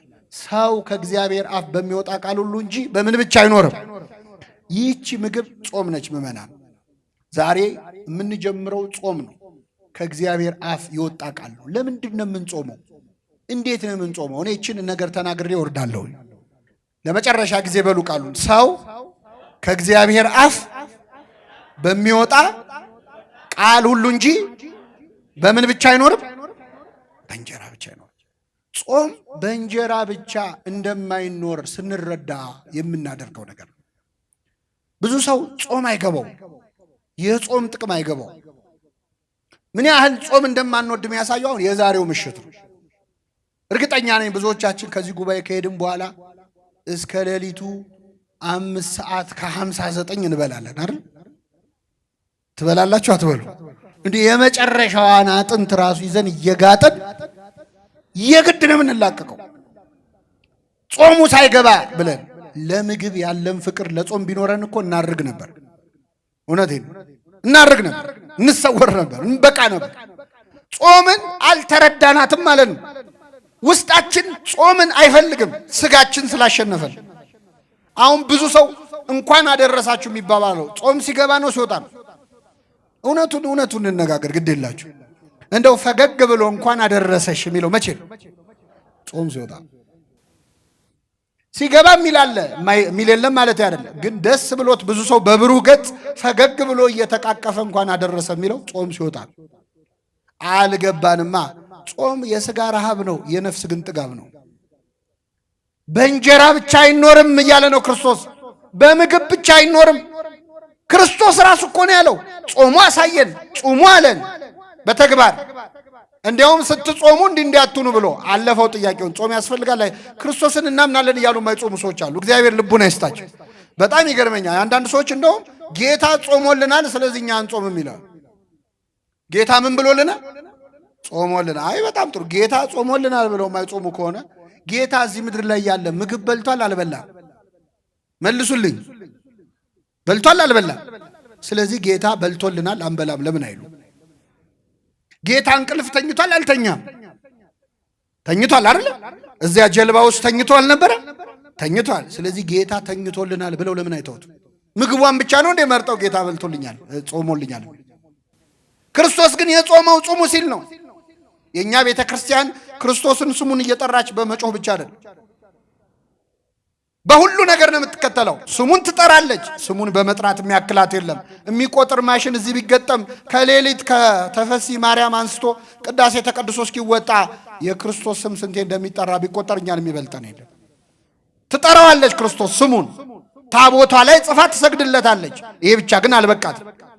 በእግርም በግብርም ነው የምትከተለው ክርስቶስን። ክርስቶስ ጾሟል፣ ትጾማለች። ጸልየዋል፣ ትጸልያለች። በረሃ ላይ ወጥቶ ብቻውን ሲጸልይ ነበረ። በረሃ ላይ ያሉ መናኞች አሏት ቤተ ክርስቲያን። ቤት ንብረት አልነበረውም፣ መነኮሳት አሏት ክርስቶስን የሚመስሉ። ክርስቶስ እኮ ለሁሉ አራያ ነው። ለባለ ትዳሮቹ ቤተ ክርስቲያንን እንደ ሙሽሪት እሱ እንደ ሙሽራ ሆኖ አሳይቷቸዋል። ስለዚህ ልጆቿን ትድራለች እንደ ክርስቶስና እንደ ቤተ ክርስቲያን አድርጋ። ለመናኞች ደግሞ መናኝ ነበር። ዘበነቢያት ነቢይ፣ በነቢያት ዘንድ ነቢይ፣ በሐዋርያት ዘንድ ሐዋርያ፣ በሰማዕታት ዘንድ አክሊል፣ መምህር፣ የማህበር አለቃ እሱ ነው ኢየሱስ ክርስቶስ ይላል አባ ጊዮርጊስ። ለሁላችን አስተማሪ ነው። ተከትለነው እንማራለን። ጾመ ብለን እንጾማለን። ቤተ ክርስቲያን ክርስቶስ ወደቀ ተነሳ ብላ ብቻ አትሰብክም። ልጆቿን ይዛ እየወደቀች እየተነሳች እየሰገደች ነው። ትንሣኤው ላይ ደግሞ አብራ ትፈስጋለች። ፍስጉ ላይ ብቻ ክርስቶስ ትዝ የሚል ከሆነ አንተ ክርስቶስን አላወቅም። እንጾማለን። ለምንድን ነው የምንጾመው? ክርስቶስ ስንጾም ደስ ይለዋል፣ ግን ለምን እንደምንጾም ደግሞ ማወቅ ይፈልጋል። የምንጾምበት ምክንያት ወሳኝ ነው። ራሱ ነገረን። ስለ ጽድቅ የሚጾሙ ብፁዓን ናቸው። ይህንን ነግሬያችሁ ላብቃ። ለምንድን ነው አሁን አብይ ጾም ሊገባ ነው ምዕመናን? አብይ ጾም ደግሞ እንዴት ትልቅ ጾም መሰላችሁ? በዚህ ጾም ያልበረታ ሰው መቼም አይበረታም። ሰነፍ ገበሬ በሰኔ ይሞታል ይባላል። ልክ የሚዘራበት ሰዓት የሚሞት ሰነፍ ገበሬ። በአብይ ጾም ያልበረታ መቼም አትበረታ። አሁን ሰሞኑን ሰይጣን መግቢያ ነው የሚያጣው፣ መግቢያ መድረሻ። ለምን ሰው ሁሉ ይጾማላ። ከሚጾመው ሰው አፍ እሳት ይተፋበታል ይላል፣ አይኑን ይወገዋል። ስለዚህ ጾም ሲመጣ ሰይጣን መድረሻ ያጣ፣ ድል ይነሳል። አሁን በዚህ ጾም ምን ልታረጉ አሰባችሁ ምዕመናን? ምንድነው አሁን ከነገ ጀምሮ ቤተ ክርስቲያን ጾም አወጀች ለኛ ብላ። እስቲ ጌታን ምሰሉ ብላ፣ ክርስቶስን ምሰሉት፣ ከኔ ተማሩ እኔ የዋህ በልቤም ትሁት ነኝ ያለውን ክርስቶስን ምሰሉት ብላለች። እስቲ ክርስቶስን እንምሰለው በዚህ ጾም። በምንድን እንዴት ብንጾም ነው? ስለ ጽድቅ ሰው በብዙ ምክንያት ይጾማል። በጾም ግን የሆነ ችግር ይፈታል። ምዕመናን በአጀንዳ ነው መጾም ያለባችሁ። እስቲ በዚህ ጾም የትኛውን ችግር ልትፈቱ አሰባችሁ? የትኛውን ቁስል ልትሽሩ አሰባችሁ? የትኛውን ሱስ ልትላቀቁ አሰባችሁ? ጾም በምክንያት ነው የሚጾመው። በማቴዎስ ወንጌል ምዕራፍ 17 ላይ የተጻፈ አንድ ታሪክ ልንገራችሁና አበቃለሁ። ጌታችን መድኃኒታችን ኢየሱስ ክርስቶስ ሦስቱን የምስጢር ሐዋርያት ጴጥሮስን፣ ያዕቆብንና ዮሐንስን ይዞ ወደ ታቦር ተራራ ወጣ። ታውቃላችሁ አይደል? አዎ፣ ይዟቸው ወጣና በዚያ ተራራ ፊቱ ተለወጠ። እንደምታውቁት በደብረ ታቦር ክብሩን ገለጠ። ስንት ሐዋርያት ነው ይዞ የወጣው? 3 ሐዋርያት። እንደው ደስ ብሏቸው እነዚህ 3 ሐዋርያት ጌታ ሆይ በዚህ መሆን ለእኛ መልካም ነው፣ እዚህ ካልኖርን ሁሉ አለ ጴጥሮስ። ይህ ሲደረግ ክርስቶስ ስንት ሐዋርያት ይዞ ነው የወጣው? ሐዋርያት አጠቃላይ ስንት ናቸው? ስንት ይቀራሉ? 9 ሐዋርያት። ይገርማቸዋል። ብዙ ጊዜ እኛ ደብረ ታቦርን ስንተርክ 9 ሐዋርያት ምን እያደረጉ እንደነበር ግን አንተርክ። እዛ ብርሃን እየበራ ደስ ሲላቸው 9 ሐዋርያት ችግር ውስጥ ነበሩ። በጣም ከፍተኛ ችግር ውስጥ ነበሩ። ምንድነው ችግራቸው? 9 ሆነው አንድ ሰውዬ ልጁ በጋኔን ተይዞበት እርኩስ መንፈስ ያለበት ልጅ ያለው ሰው ልጁን ይዞ መጥቶ እባካችሁ ፈውሱልኝ አላቸው ለ9 ሐዋርያት። የሚገርማችሁ ይህንን ጋኔን 9 ሐዋርያት በዚህ ቢሉት በዚያ ቢሉት ውጣ ቢሉት ምን ቢሉት አልወጣም አለ። ስንት ሆነው እምቢ አላቸው? 9 ሆነው። ውርደት አሱ ደግሞ ጋኔኑ እንዴት አይነት ክፉ! መቼስ ጥሩ ጋኔን የለም፣ ግን ይሄ ጋኔን ደግሞ በጣም ክፉ ነው። ምንድነው ክፋቱ ካላችሁ፣ አይሰማም፣ አይናገርም። ምን አይልም? አይሰማም። የት ነው ያስከው ስትለው አይሰማም። ማነ ተናገር ስትለው አይናገር። ደንቆሮና ዲዳ የሆነ ጋኔን ለ9 ወዲህ ቢሉት ወዲያ ቢሉት እምቢ አለ። አሁን ይገርማቸዋል። 9 ሐዋርያት ሽምቅቅ ብለው ተዋርደው ቆመዋል። አሁን ምዕመናን እዚህ ቀራንዮ መድኃኔዓለም አንድ ሰው ልጁ ርኩስ መንፈስ ይዞት እዚህ መጥቶ የዚህ ደብር መደበኛ ካህናት 9 ካህናት ወጥተው ውጣ ቢሉት ጋኔሉ እምቢ ቢል ምንድነው የምትሉት? ዘንድሮ እኮ ቄስ የለም አይደለም? ምን አባት የለም እኮ ነው የምትሉት። እና ህዝቡ በቃ መታዘብ ጀመረ። ጸሐፍት ፈሪሳውያን ደግሞ ደስ አላቸው። ድሮም ጋኔን ማውጣታቸው ነበር ትንሽ ያስከበራቸው ሐዋርያቱ። እምቢ ሲል መሳቅ ያደረጓቸው። 9 ሐዋርያት ተሸማቀቁ። ይሄ ሲሆን ጴጥሮስ፣ ዮሐንስና ያዕቆብ ከጌታ ጋር ደብረ ታቦር ላይ ናቸው። ጴጥሮስ ምን ይላል? ጌታ ሆይ በዚህ መሆን ለኛ መልካም ነው። እዛ ወንድሞች ይጨነቃሉ፣ አንተ በዚህ መሆን ለኛ መልካም ነው ትላል። አንዳንደኛ ሲመቸን እኮ የሌላው ችግር አይታየም። አሁን ጌታ 3ቱን ሐዋርያት ይዞ ወረደ። ይህ ሰውዬ ሲወርድ ልጁ ይዞ ይህ ሰውዬ ቀረበ ወደ ክርስቶስ። ከኔ ጋር ናችሁ ምዕመናን? ጌታ ሆይ አለው፣ ልጄን እርኩስ መንፈስ ይዞታል። ከልጅነቱ ጀምሮ አብሮት ያደገ ጋኔን አለበት። ማታ ማታ ጨረቃ ስትወጣ በጨረቃ እያነሳ ይጥለዋል። ማታ ማታ አንዴ ወደ እሳት አንዴ ወደ ውሃ ይጥለዋል። ራሱ እንዲጎዳ ማለት ነው። እሳት ውስጥ ይጥለዋል፣ ውሃ ውስጥ ይጥለዋል። ካደገ ጀምሮ ከልጅነቱ አለቀቀው። ይሄ ጋኔን ወደ ደቀ መዛሙርት አመጣሁት፣ ሊፈውሱት ግን አልቻሉም። ቢቻልህስ ልጄን ፈውስልኛል። ምን ቢልህስ? አይሰማም። አሁን ክርስቶስ ቢቻልህስ ይባላል። ለምን መሰላችሁ? ደቀ መዛሙርቱ ስላቃታቸው ያው መምህራቸውም የነሱ ቢጤ ነው ብሎ እኮ። አሁን ክርስቶስን ያስናቅነው እኮ እኛ ተማሪዎች እኮ ነው ምዕመናን። እኛ ስላቃተን እሱ የሚያቅተው እንዳይመስላችሁ። ቢቻልህስ ልጄን ፈውስልኝ አለው። ጌታ ምን አለ? ቢቻልህስ ትላለህ፣ ለሚያምን ሁሉ ይቻላል አለው። ይህን ጊዜ ይህ ሰው ምን አለ? አምናለሁ፣ አለማመኔን እርዳው። እስኪ በሉ ከኔ ጋር አምናለሁ፣ አለማመኔን እርዳው። አሁን እስቲ በደንብ ከሰማችሁ መልሱልኝ። ይሄ ሰውዬ ያምናል አያምንም? እስቲ ቃሉን እንድገመው። አምናለሁ፣ አለማመኔን ይሄ ሰውዬ ያምናል አያምንም? ያምናል አያምንም? አምናለሁ ብሏል አላለም? ያምናል አያምንም? አለማመኔን ደግሞ ብሏል። ይህ ሰው ያምናል ወይስ አያምንም? ተምታታባችሁ አይደል? እሱም እንዲህ ነው የተምታታበት። እስኪ በሉ አምናለሁ አለማመኔን በሌላ ልተርጉምላችሁ። እንደዚህ እኮ ነን እኛ እኮ ከዚህ ሰውዬ በምንም አንለይ። ታምናላችሁ አታምኑ? ግን ደግሞ አኗኗራችን እንዳመነ ሰው ነው። ስለዚህ አናምን። ትጾማላችሁ አትጾሙ? ግን እየጾምን ነው በእውነት። ስለዚህ እጾማለሁ በሉ እስኪ። አለመጾሜን እርዳው። እየጾሙ አለመጾም አለ ለካ። እስከ 9 እንጾማለን። ስጋ እንበላም፣ የሰው ስጋ ግን እንበላለን። ሰው ግን እናማለን። ሐሜት አያርግብኝ እንጂ ብለን እናማለን። እኔ ለማማት ብዬ አይደለም ብለን እናማለን። እጾማለሁ አለመጾሜን እጸልያለሁ። ትጸልያላችሁ አትጸልዩ? ግን አሁን እውነተኛ እንጸልያለን። ስለዚህ ጸልያለሁ አለመጸለይን እርዳው። ምን አሁን ለጸሎት ቆመን ስንት ነገር አይደል የምናስብ? አባታችሁ ነው ብላችሁ እስክጨርሱ ስንት ቦታ ነው ደርሳችሁ የምትመጡት? እኔ አንዳንዴ እንደውም አባታችሁ ነው ከመቼው አለቀ ብላችሁ አታውቁ? መሀል ላይ አቋርጬው ነው ወይስ እንዴት ነው ብላችሁ አታውቁ? የጸሎት መጽሐፍ ልንጸልይ እኮ መጽሐፍ ይዘን ስንት ገጽ ቀረው ብለን እንቆጥራለን እኮ አይደል? ይሄ ነገር እንደ እየጨመረ ነው እንደሚሄደው እያልም ማለት ነው። ስለዚህ እጸልያለሁ አለመጸለይን እርዳው በሉ እስኪ። እጸልያለሁ አለመጸለይን እርዳው። ቤተ ክርስቲያን እመጣለሁ፣ ቤተ ክርስቲያን አለመምጣቴን እርዳው። እንመጣለን እኮ ግን ከልባችን አንመጣም። መመላለስ እንጂ መመለስ አቃተን እኮ። እንመላለሳለን ግን አንመለስም። እንሰብካለን ግን አንሰበክም። ከባድ ነው። ይሄ ሰውዬ እንዴት አይነት ጸሎት ጸለየ? አምናለሁ አለማመኔን እርዳው። ልታድን ትችላለህ ብዬ አምናለሁ፣ ግን ደግሞ እምነቴ ብቁ አይደለም፣ ሙሉ አይደለም። አለማመኔን እርዳው አለ። ይህን ጊዜ ጌታ አምጣው ልጁን አለው።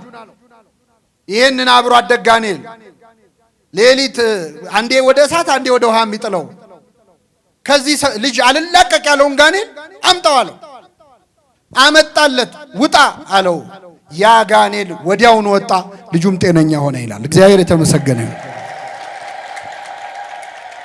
ሰይጣን ለክርስቶስ ምኑ ነው?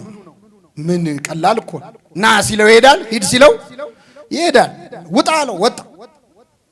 አሁን ለምንድን ነው ይህ ጋኔል ያልወጣው የሚለው? ህዝቡ ልክ ጋኔሉ ሲወጣ ያው መቼስ እስኪወጣ ነበር ሲጠብቁ የነበሩት፣ ወደ ቤታቸው ሄዱ። 9 ሐዋርያት ግን ወደ ክርስቶስ ቀረቡ ይላል። እነዛ ለ9 ብለው እምቢ ያላቸው አሉ አይደል? መጡ ወደ ጌታ። ጌታ ሆይ እኛ ልናወጣው ያልቻልነው ለምንድን ነው አሉት። በእውነት እንዴት አይነት ልመና ነው! እኛ ልናወጣው ያልቻልነው ለምንድን ነው ጌታ ሆይ? የሚያገለግል ሰው፣ ካህን፣ የቤተ ክርስቲያን ሰው ወደ ክርስቶስ ቀርቦ መጠየቅ አለበት። እኛ ለምን አቃተን? ሰጥተህን ነበር፣ አጋንንትን አውጡ ብለህን ደስ ብሎን አጋንንትን አውጥተን ነበር። አሁን ለምን እምቢ አለን? ሰው ፊት ተዋረዱ ሐዋርያት። ለምን እንዲሆንን ጌታ ሆይ ልናወጣ ያልቻልነው ለምንድን ነው? የሚያገለግል ሰው ከክርስቶስ ጋር ለብቻው የሚነጋገርበት ሰዓት ያስፈልገዋል። ለምን አቃተኝ ጌታ ሆይ? ሰብኬ መመለስ፣ አጥምቄ መፈወስ ለምን አቃተኝ? ፍሬ ማፍራት ለምን አቃተኝ? ለብቻዬ መጠየቅ አለብኝ። ክርስቶስን ጠየቁት ሐዋርያት። ስለ እምነታችሁ ማነስ ነው አለ። ስለ ምናችሁ ማነስ? እዚህ ላይ በእውነት በጣም የሚገርም ነገር ልንገራችሁ። ህዝቡን ልክ ጋኔሉ እንዳልወጣ ሲያውቅ ክርስቶስ ዞረና ህዝቡ ምን አለ? የማታምን ትውልድ ሆይ እስከ መቼ ድረስ ከእናንተ ጋር እኖራለሁ? ምንም አትል ትውልድ ብሎ ህዝቡን ገሰጸና ነው ጋኔኑን ያወጣው። አሁን ደግሞ ሐዋርያቱ ሲመጡ ለምን ልናወጣ አልቻልንም ሲሉት ስለ እምነታችሁ ማነስ ነው አለ። የዚህ ልጅ ጋኔል ያልወጣው በማን እምነት መጉደል ነው? በህዝቡ ነው ወይስ በሐዋርያቱ? በሁለቱም ነው።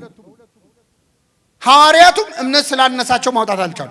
ሁለተኛ ህዝቡም እምነት ስለጎደለው ነው። ጋኔን የማይወጣው በ3 ምክንያት ነው አለ ክርስቶስ። አንደኛው ተጠማቂው ታማሚው ሰውዬ እምነት ሲጎለው፣ ሁለተኛው አጥማቂው እምነት ሲጎለው፣ ሶስተኛው እግዚአብሔር ይሁን ካለ፣ ይቆይ ይፈተን ትንሽ ካለ። ግን በጣም የሚገርመው ክርስቶስ ሊያወጡት አልቻሉም ደቀ መዛሙርት ብሎ ሰውየው ሲነግረው አይረቡም እኮ እኔ እኮ ስልጣን ሰጥቻቸው ነበር ግን ይኸው አዋረዱኝ አላለም። ደቀ መዛሙርቱን አልተሳደበም፣ አልወቀሰም። ስለ እምነታቸው ማነስ እኮ ነው ያላወጡት፣ እምነት የላቸው አላለም። ክርስቶስ ካህኑን ህዝቡ ፊት አያዋርድ። አገልጋዩን አያዋርድ። አሁን እኛ ምን ዛሬ ምን ካህን አለ ምን አባት አለ ሲባል ደስ ይለናል። ክርስቶስ ግን እንደዚህ አላለም። እምነት ስለሌላቸው ነው አላለም። ለብቻቸው እምነት ስለሌላቸው ነው አላቸው። የወቀሰው ማንን ነው? ህዝቡን ነው። ምን ካህን አለ ካልከኝ ምን ምእመን አለ ነው መልሱ። ምን አባት አለ ካልከኝ ምን ልጅ አለ ነው ክርስቶስ መልሱ። አባቶች የሉንም ካልክ እኔም ልጅ አይደለሁም ብለህ ራስን መጠየቅ አለ። ዛሬ አባት የለም እረኛ የለም ካልክ አንተ በግ ነህ ወይ? ክርስቶስ እንዲህ ነው አነጋገሩ። ስለዚህ ህዝቡን የማታምን ትውልድ ብሎ ለብቻ ገሰጸው፣ ደቀ መዛሙርቱን ለብቻቸው ገሰጻቸው። ከዛ ጋኔኑን አስወጣ። ያላወጣችሁት በእምነት ጉድለት ነው አለና መጨረሻ ላይ ምን አለ? ነገር ግን ይህ አይነቱ ጋኔን ያለ ጾምና ያለ ጸሎት አይወጣም። ይህ አይነቱ ጋኔን ያለ ጾምና ያለ ጸሎት አይወጣም። ምን መሰላችሁ ምእመናን? ጾም ብቻ የሚያስወጣው ጋኔን አለ። አሁን እኛ እዚህ ያለነው ሰዎች ይህን ትምህርት የምትሰሙ ከልጅነት ጀምሮ አልወጣ ያለ ጋኔን የለብንም ወይ ነው? አረ እኛን ቆይና ቆይ ኢትዮጵያ ሀገራችን አለቅ ያለ ጋኔን የለም ወይ?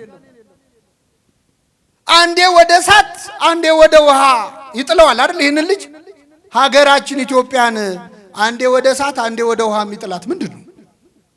አንዴ ፍቅር በፍቅር ሆነን እፍ ብለን አገር ያዝ እንላለን፣ አንዴ ደግሞ እርስ በርስ እንጋደላለን። አንዴ ወደ ውሃ አንዴ ወደ እሳት የሚጥላት ይችን ሀገር ምንድን ነው? መቼ ነው የሚቆመው የዚች ሀገር ደም? ያቺ ሴት 12 ዓመት ደም ፈሰሳት። የክርስቶስን ጨርቁን ነክታ ደሟ ምን አለ? የኢትዮጵያ ደም ስንት ዓመት ፈሰሰ? ምመና የሀገራችን ደም መቼ ነው የሚቆመው? ከኛ መሃል አንድ በእምነት የክርስቶስን ቀሚስ የሚይዝ ሰው ጠፋ ማለት ነው። መቼ ነው የምናርፈው? በግላችንስ ምእመናን ከልጅነት ጀምሮ የያዘን ጋኔን ምንድን ነው? ማታ ማታ በጨረቃ ይጥለዋል። አንዴ ወደ እሳት አንዴ ወደ ውሃ ይጥለዋል። ምእመናን አንዴ ወደ እሳት አንዴ ወደ ውሃ የሚጥል አመል የለብንም? ወጣቶች የለብንም ወይ? ማታ ማታ የሚነሳ ኃጢአት የለብንም? ማታ ማታ የሚጀምር ኃጢአት አንዴ ወደ መዝሙር አንዴ ወደ ዘፈን አንዴ ወደ እሳት አንዴ ወደ ውሃ ይጥለዋል አለ።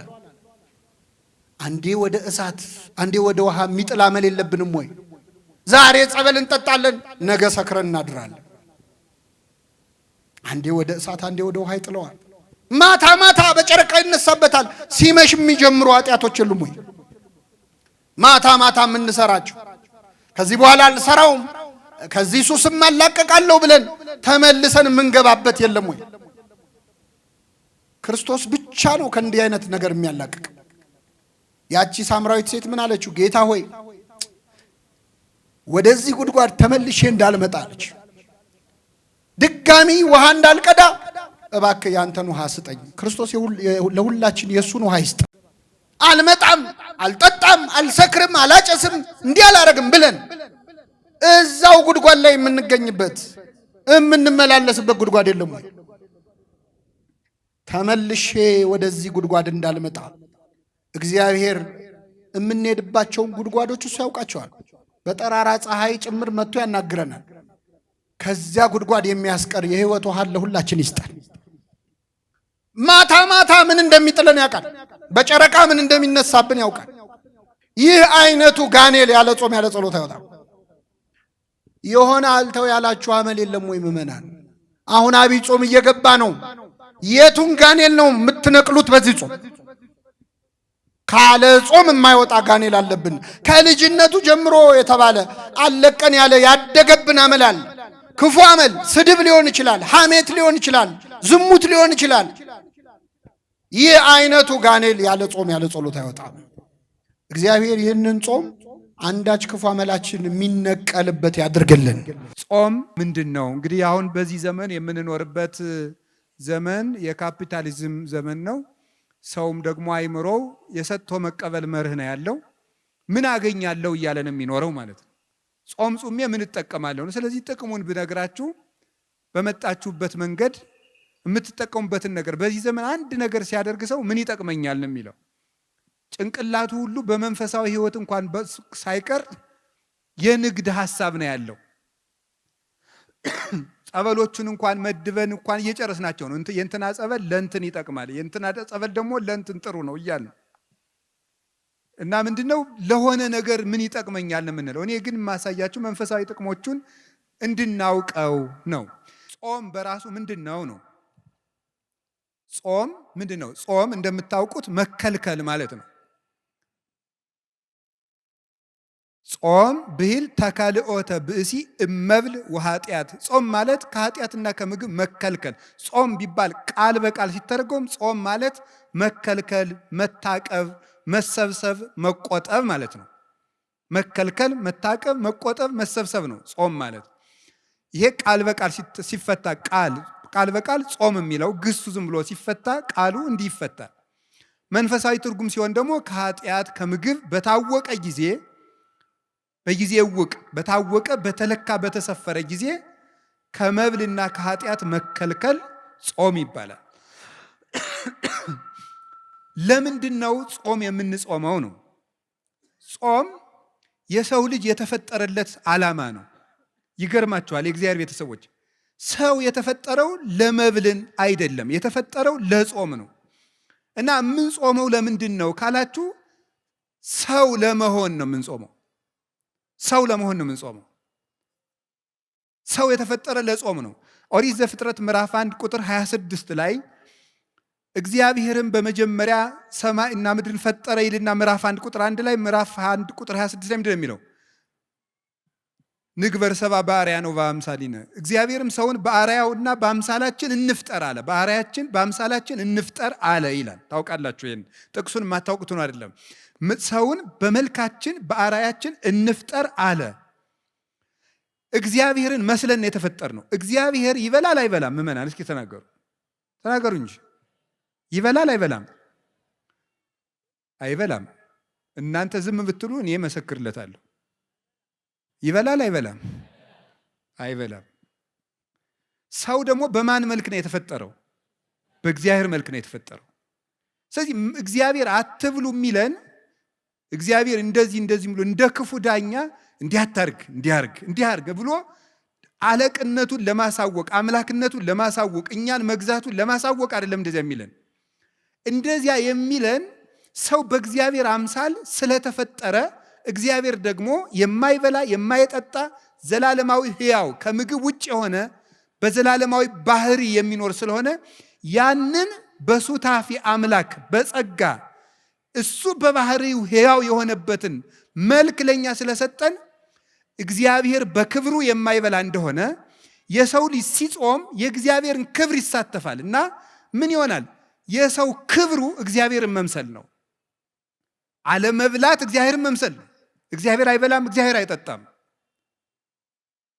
እግዚአብሔርን ሰው በእግዚአብሔር ማምሳል ነው የተፈጠረ ሲባል እግዚአብሔርን መምሰል ማለት ፍቹ ይሄ ብቻ ነው አላልኩም። በጣም ብዙ ትርጉም ያለው ሊቃውንቱ ያመሰጠሩበት እነ ቅዱስ ጎርጎርዮስ ዘንዚናዙ፣ እነ ቅዱስ ጎርጎርዮስ ዘኑሲስ ሊቃውንት አባቶች በሙሉ የተራቀቁበት ሐሳብ ነው። ሰው በእግዚአብሔር አምሳል ተፈጠረ። ሌላ ብዙ ትርጉም አለው። በጊዜው ከሌሎች መምህራንም ትማሩታላችሁ፣ ታነቡታላችሁ። እያልኩ ያለሁት ሰው በእግዚአብሔር አምሳል ተፈጠረ ሲባል አንዱ እግዚአብሔር አይበላም አይጠጣም። ሰው ሲጾም እግዚአብሔርን ይመስላል። ስለዚህ መጾም እግዚአብሔርን የሚያስመስል የሰው ልጅ ክብር ነው ማለት ነው። ሰው ጾምን እየሻረ መብላት ሲጀምር እግዚአብሔርን መምሰሉን ነው እየተው የሚመጣው። አያችሁ እንዴት መዋረድ እንደሆነ። አለመብላት አለመጾም እግዚአብሔርን ከምንመስልበት መልክ ዝቅ ማለት ነው። ከዚህ በላይ ደግሞ ውርደት የለም። እግዚአብሔርን ከመምሰል በላይ ውርደት እግዚአብሔር የሰጠን የመጨረሻ ክብር ነው። ይገርማችኋል፣ መጨረሻ ላይ እኮ ከሞት ተለይተን ተነስተን የማንበላን የምንሆነው። ስንበላ ኑረን እንኳን ወደ አለመብላት ነው የምንሄደው። ስለዚህ ጾም መጀመሪያ እግዚአብሔርን መስለን የተፈጠርንበት ዓላማ ነው። መጨረሻ ላይም ጥቂት ጥቂት እየጾምን ጥቂት እየጾምን ጾሙን እየጨመርን መሃል ላይ ምግብ እየበላን እንቆይና መጨረሻ ላይ ወደማንበላበት እግዚአብሔርን ወደምንመስልበት መልክ እንሄዳለን። በሰማይ እያወስቡ ወይቷሰቡ አላ ከመ መላእክት እግዚአብሔር ይነብሩ። በሰማይ አይበሉም አይጠጡም አያገቡም አይጋቡም፣ እንደ ሰማይ መላእክት ይኖራሉ። ምግብ ያልፍና አለመመገብ ይቀጥላል። የሚመገበው ባህሪያችን ይታደስና ባለመመገብ ኃይል መኖር ይጀምራል። ስለዚህ ልብ በሉ፣ መጀመሪያም የተፈጠርንበት መልካችን ነው፣ መጨረሻ የምንገባበት መልካችን ምግብን ትቶ መኖር ነው። እስመ ከርስ ለመብል ወመብልኒ ለከርስ ወእግዚአብሔር ይስዕሮሙ ለክልኤሆሙ። መብል ለሆድ ነው፣ መብል ለሆድ ነው፣ ሆድም ለመብል ነው። እግዚአብሔር ሁሉንም ያሳልፋቸዋል። ባለመኖር ባለማለፍ የሚኖረው ጾም ነው። እግዚአብሔርን ያስመስላል፣ መላእክትን ያስመስላል። መላእክት አይበሉም አይጠጡም። ሰው የሰማይ መላእክት ባልንጀራ ነው። መላእክትን የሚያስመስለን ህይወት አለመብላትም። ይገርማቸዋል። ሰው የእግዚአብሔር ቤተሰቦች በጣም ሰው ልዩ ፍጡር ነው። እንደ ሰው ያለ አስደናቂ ፍጡር የለም። 3 ነገሮችን አካቶ የተፈጠረ ነው። ሰው መልአክ ነው፣ ሰው ነው፣ ሰው እንስሳ ነው። የነ ዳርዊንን እንስሳ አይደለም ያልኩት። ሰው መልአክ ነው፣ ሰው ነው፣ ሰው እንስሳ ነው። ሰው ያማል ማለት የሰው ልጅ በባህሪው የቆመው የተዋቀረው ከመላካዊ ባህሪ ከሰብአዊ ባህሪ እንደገና ደግሞ ከእንስሳዊ ባህሪ ነው። መላካዊ ባህሪ አለመብላት፣ አለመጠጣት፣ አለማግባት፣ አለመመኘት፣ አለማንቀላፋት እንደዚህ ያለው ነው። እንስሳዊ ባህሪ ደግሞ መብላት፣ መጠጣት፣ ማንቀላፋት፣ መመኘት፣ ፍቶት፣ ስጋዊ ፍላጎት፣ ይሄ ደግሞ እንስሳዊ ጠባይ ነው። ሰውነት ማለት ደግሞ ሁለቱንም መጥኖ መያዝ ማለት ነው። ይኸውላችሁ ሰው መላካዊ ባህሪ ያለው፣ ሰው እንስሳዊ ባህሪ ያለው። መላካዊ ባህሪ የመላክ ብቻ ነው። እንስሳዊ ባህሪ የእንስሳ ብቻ ነው። ሰው መሆን ግን መላካዊ ባህሪንም ሰብአዊ ባህሪንም እንስሳዊ ባህሪንም መያዝ ነው። መላካዊ ባህሪ አለመብላት አለመጠጣት፣ እንስሳዊ ባህሪ መብላት መጠጣት። ሰውነት ደግሞ ማለት መላክም መሆን እንስሳም መሆን ማለት ነው። እንስሳዊ ባህሪ እንዳይጎዳ ትበላለህ፣ ትጠጣለህ፣ ታንቀላፋለህ፣ ትተኛለህ፣ ትነሳለህ፣ ታርፋለህ፣ ትመኛለህ። ሁሉም በመጠን ይደረጋል። መላካዊ ባህሪ ደግሞ መብላት አይፈልግም። ሰው 2 የሚጎዱ ባህሪያት ነው ያሉት። ዝም ብሎ የማይበላ ቢሆን እንስሳዊ ባህሪው ይጎዳና መራመድ ያቅተዋል፣ መስራት ያቅተዋል፣ ማሰብ ያቅተዋል፣ መተንፈስ ያቅተዋል፣ ሁሉ ነገር ማከናወን ያቅተዋል። ሰው ደግሞ እንስሳዊ ባህሪውን ብቻ ቢከተል ደግሞ ምን ይሆናል? ማቀድ ያቅተዋል፣ ሰማያዊ ነገር ማሰብ ያቅተዋል፣ መንጻት ያቅተዋል፣ ዝሙት ይሰለጥንበታል፣ ራሱን መግዛት አይችልም። ምንድን ነው ማድረግ ያለበት? ሰው ነው ዝም ብሎ ሲበላ መላካዊ ባህሪው ይጎዳል። ዝም ብሎ ደግሞ አልበላም ቢል እንስሳዊ ባህሪው ይጎዳል፣ መቆም አይችልም፣ ይታመማል፣ ይሞታል። ምንድን ነው ማድረግ ያለበት? የሰው ልጅ 2 ምግብ ነው የሚያስፈልገው። ለመላካዊ ባህሪው መጾም አለበት። ለሰብአዊ ባህሪው ወይም ደግሞ ለእንስሳዊ ባህሪው መብላት አለበት። ለእንስሳዊ ባህሪው መመገብ አለበት። ለመላካዊ ባህሪው መጾም አለበት። ሰው በአንድ ነገር ብቻ ከኖረ መኖር አይችልም ነው። ሰው ነን እኛ። ሰው ይሄንን ያካተተ ነው። እንግዲህ የእግዚአብሔር ቤተሰቦች አሁን የግራ ጎናችሁ በቁስል ነፍሮ በስብሶ የቀኝ ጎናችሁ ብቻ እድሜ ቢቀጠልለት ይጠቅማቸዋል እንዴ? አይጠቅም። እና ዝም ብሎ ሳይጾሙ መብላት ማለት ሰው አለመሆን ነው። እንዲሁ መጽደቁን ተውት። መንግስተ ሰማያት መግባቱ ጽድቅና ኩነኔ ገሃነምና መንግስተ ሰማያትን ተውት። በቀን 2 ጊዜ የሚበላ ሰው ነው። በቀን አንድ ጊዜ የሚበላ ሰው ደግሞ መልአክ ነው ይላል።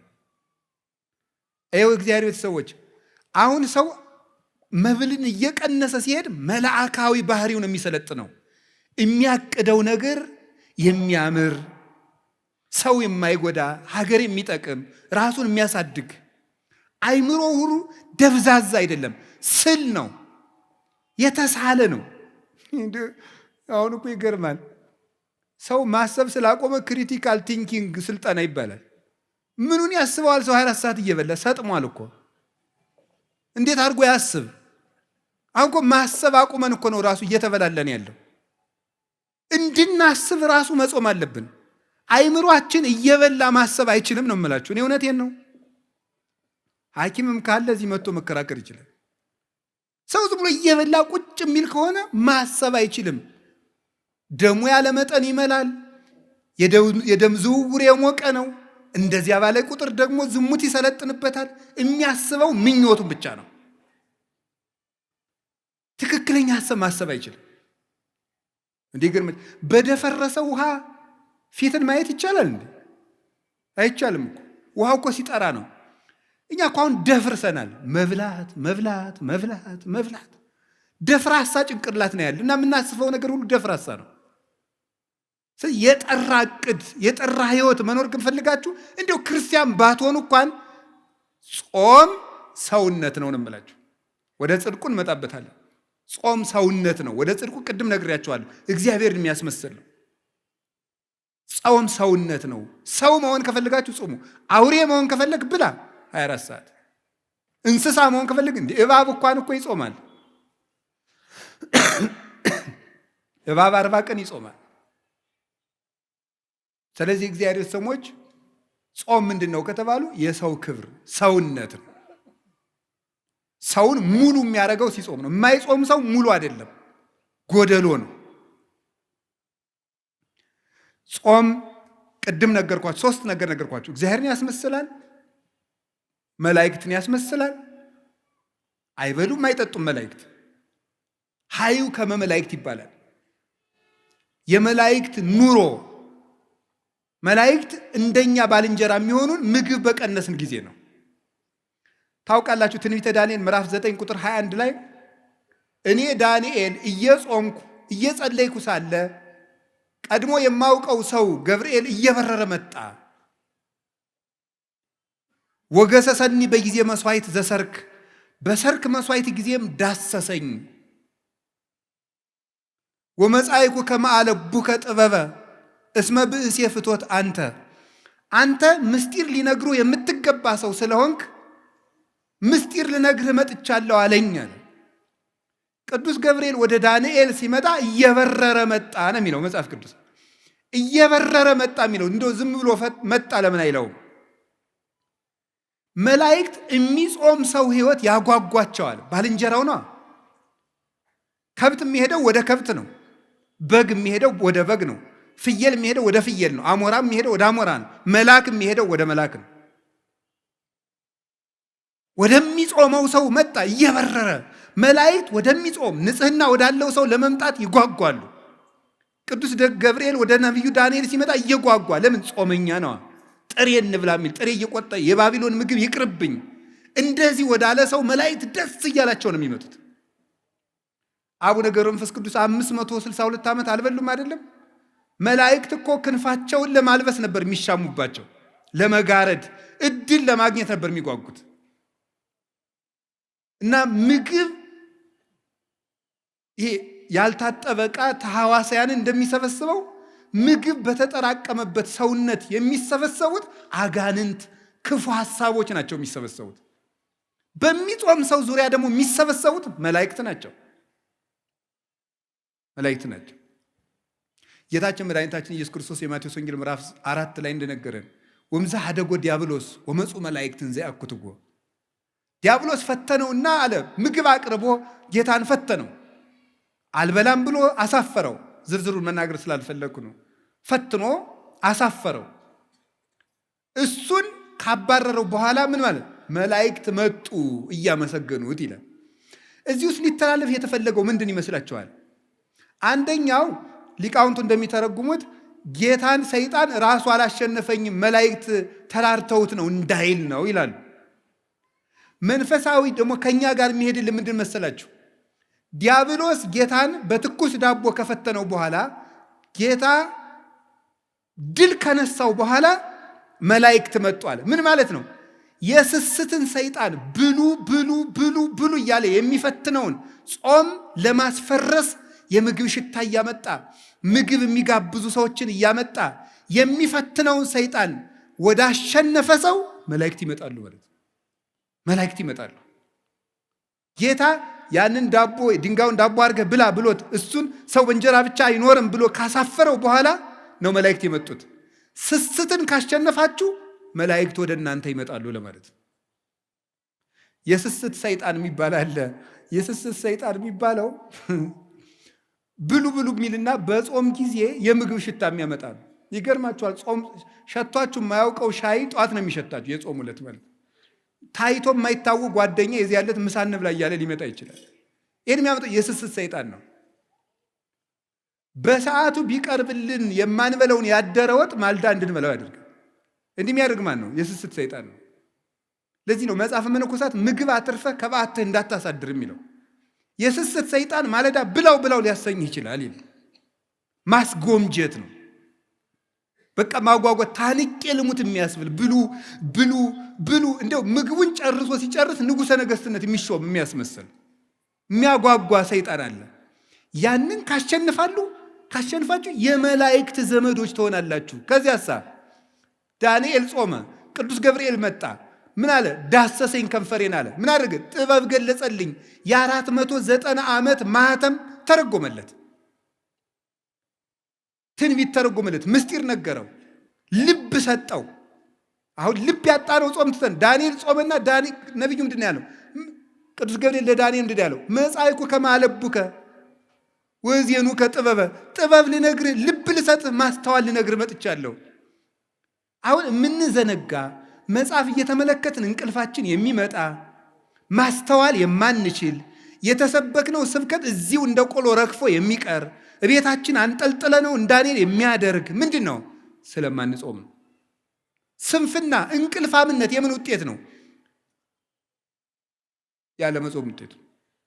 እንግዲህ መጾም ሰውን እግዚአብሔርን ያስመስላል። መጾም ሰውን ሰው ያደርገዋል። መጾም ሰውን መልአክ ያደርገዋል። መጾም ሰውን የመላእክት ጓደኛ ያደርገዋል፣ ባልንጀራ ያደርገዋል፣ ያዛምደዋል። መላእክት ደስ እያላቸው ይመጣሉ ወደሚጾም ሰው። ጌታ ምንድን ነው ያለው? ክፉ ሰይጣን ያለ ጾም አይወጣም አይደል ያለው? ስለ እግዚአብሔር ሰዎች መልአክ መሆን ከፈለጋችሁ፣ የመላእክት ዘመድ መሆን ከፈለጋችሁ፣ እግዚአብሔር መምሰል ከፈለጋችሁ ጾሙ። የነቢያት ጾም ደግሞ አባቶቻችን በረከት ተቀብለውበታል። አንደኛ ተመልከቱት፣ የነቢያት ጾም የሚጀምረው ከሙሴ ነው።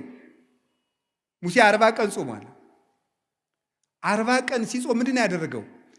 ሲጾም 40 ቀን እየጾመ ከእግዚአብሔር ጋር ቃል በቃል ተነጋገረ ይላል። 570 ጊዜ ጾም ከእግዚአብሔር ጋር የመነጋገር ባለሟልነት የሚያሰጥ ነው። እግዚአብሔርን ማነጋገር ደግሞ ቀላል ነገር ይመስላችኋል እንዴ?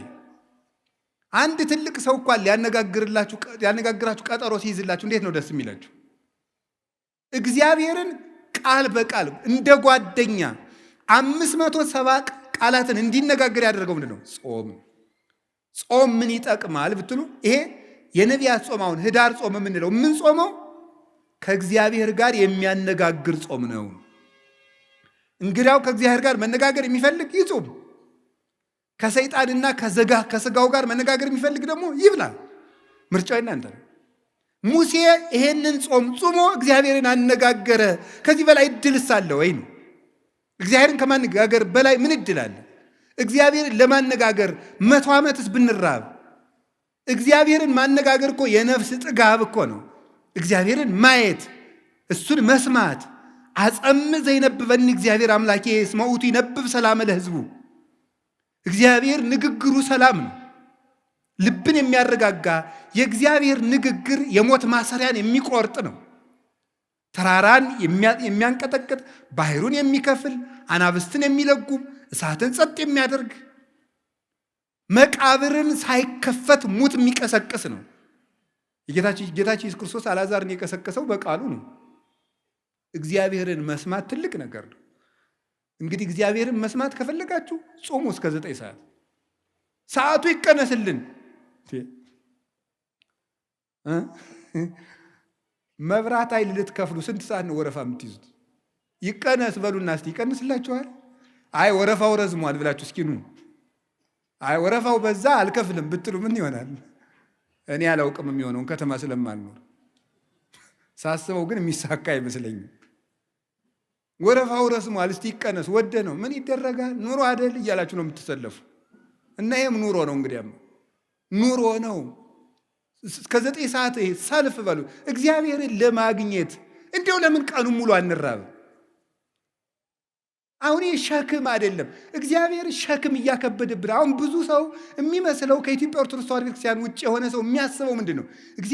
ኦርቶዶክስ ሸክም እየጫነ የለም፣ ሸክም እያቀለለችልን ነው። እግዚአብሔርን ምሰል ተው። መብላት እንስሳዊነት ነው። ስትጾም እግዚአብሔር ነው የምትመስለው። ከፍ የምታደርግ ቤተክርስቲያን እኮ ናት። እንስሳ ከመምሰል መልአክ ወደ መምሰል እግዚአብሔርን ወደ መምሰል ማሳደግ እኮ ነው። ሰውነትን ከፍ ማድረግ ነው። የሰው ልጅን ባህሪ የሚያከብር ነገር እኮ ነው ይሄ። እዚህ የእግዚአብሔር ቤተሰቦች ከፍጥረት ሁሉ የከበረ ማን ነው? ሰው በሉ። ከሰውና ከጅብ በሆድ ማን ይበልጣል? ምን አለ? ጅብ በሉ። እሺ ችግር የለም በሉ። ማን ይበልጣል? ጅብ አይደል? ግን ትልቁ ፍጥረት ማን ነው? በሆድ የሚበልጥ ማን ነው? ይሄ እንግዲህ ስለዚህ አንፌር ነው ማለት ነው። እኛ ከበለጥን በሆድ መብለጥ ያለብን ማንን? እኛ ነበር መብለጥ የነበረብን። የከበርን ፍጥረታችሁ እናንተ ናችሁ ብሎ ከጅብ ያነስን ከበላን ተበድለናል ማለት ነው። መብታችን እንግዳ ምንድን ነው ካላችሁ የሰው ክብሩ ምግብ አይደለም ማለት ነው። ትልቁ ፍጥረት ትንሽ ይበላል፣ ያነሰው ፍጥረት ትልቅ ይበላል። ለምን? ትልቁ ፍጥረት ትንሽ የሚበላበት ምክንያት የሰው ክብሩ ምግብ ስላልሆነ ነው። አሳማ ብዙ ይበላል። አሳማን ግዛ ተብሎ የተፈጠረው የሰው ልጅ ግን ትንሽ ይበላል። አህያ ብዙ ይበላል። አህያን የሚነዳት የሰው ልጅ ግን ትንሽ ይበላል። አንድ አቅማዷ ፉርሽካ የበላችውን አህያ ግማሽ እንጀራ የበላ ሰውዬ ነው የሚነዳት። አየው፣ ሆድ አያከብርም ጌታዬ። ሆድ ያስነዳል እንደ አህያ። ሙት ከልቤ እኮ ነው እንዴ፣ እውነቴን እኮ ነው። ሆድ እንደ አህያ ነው የሚያስነዳ። ሆዳም ከሆናችሁ ትነዳላችሁ።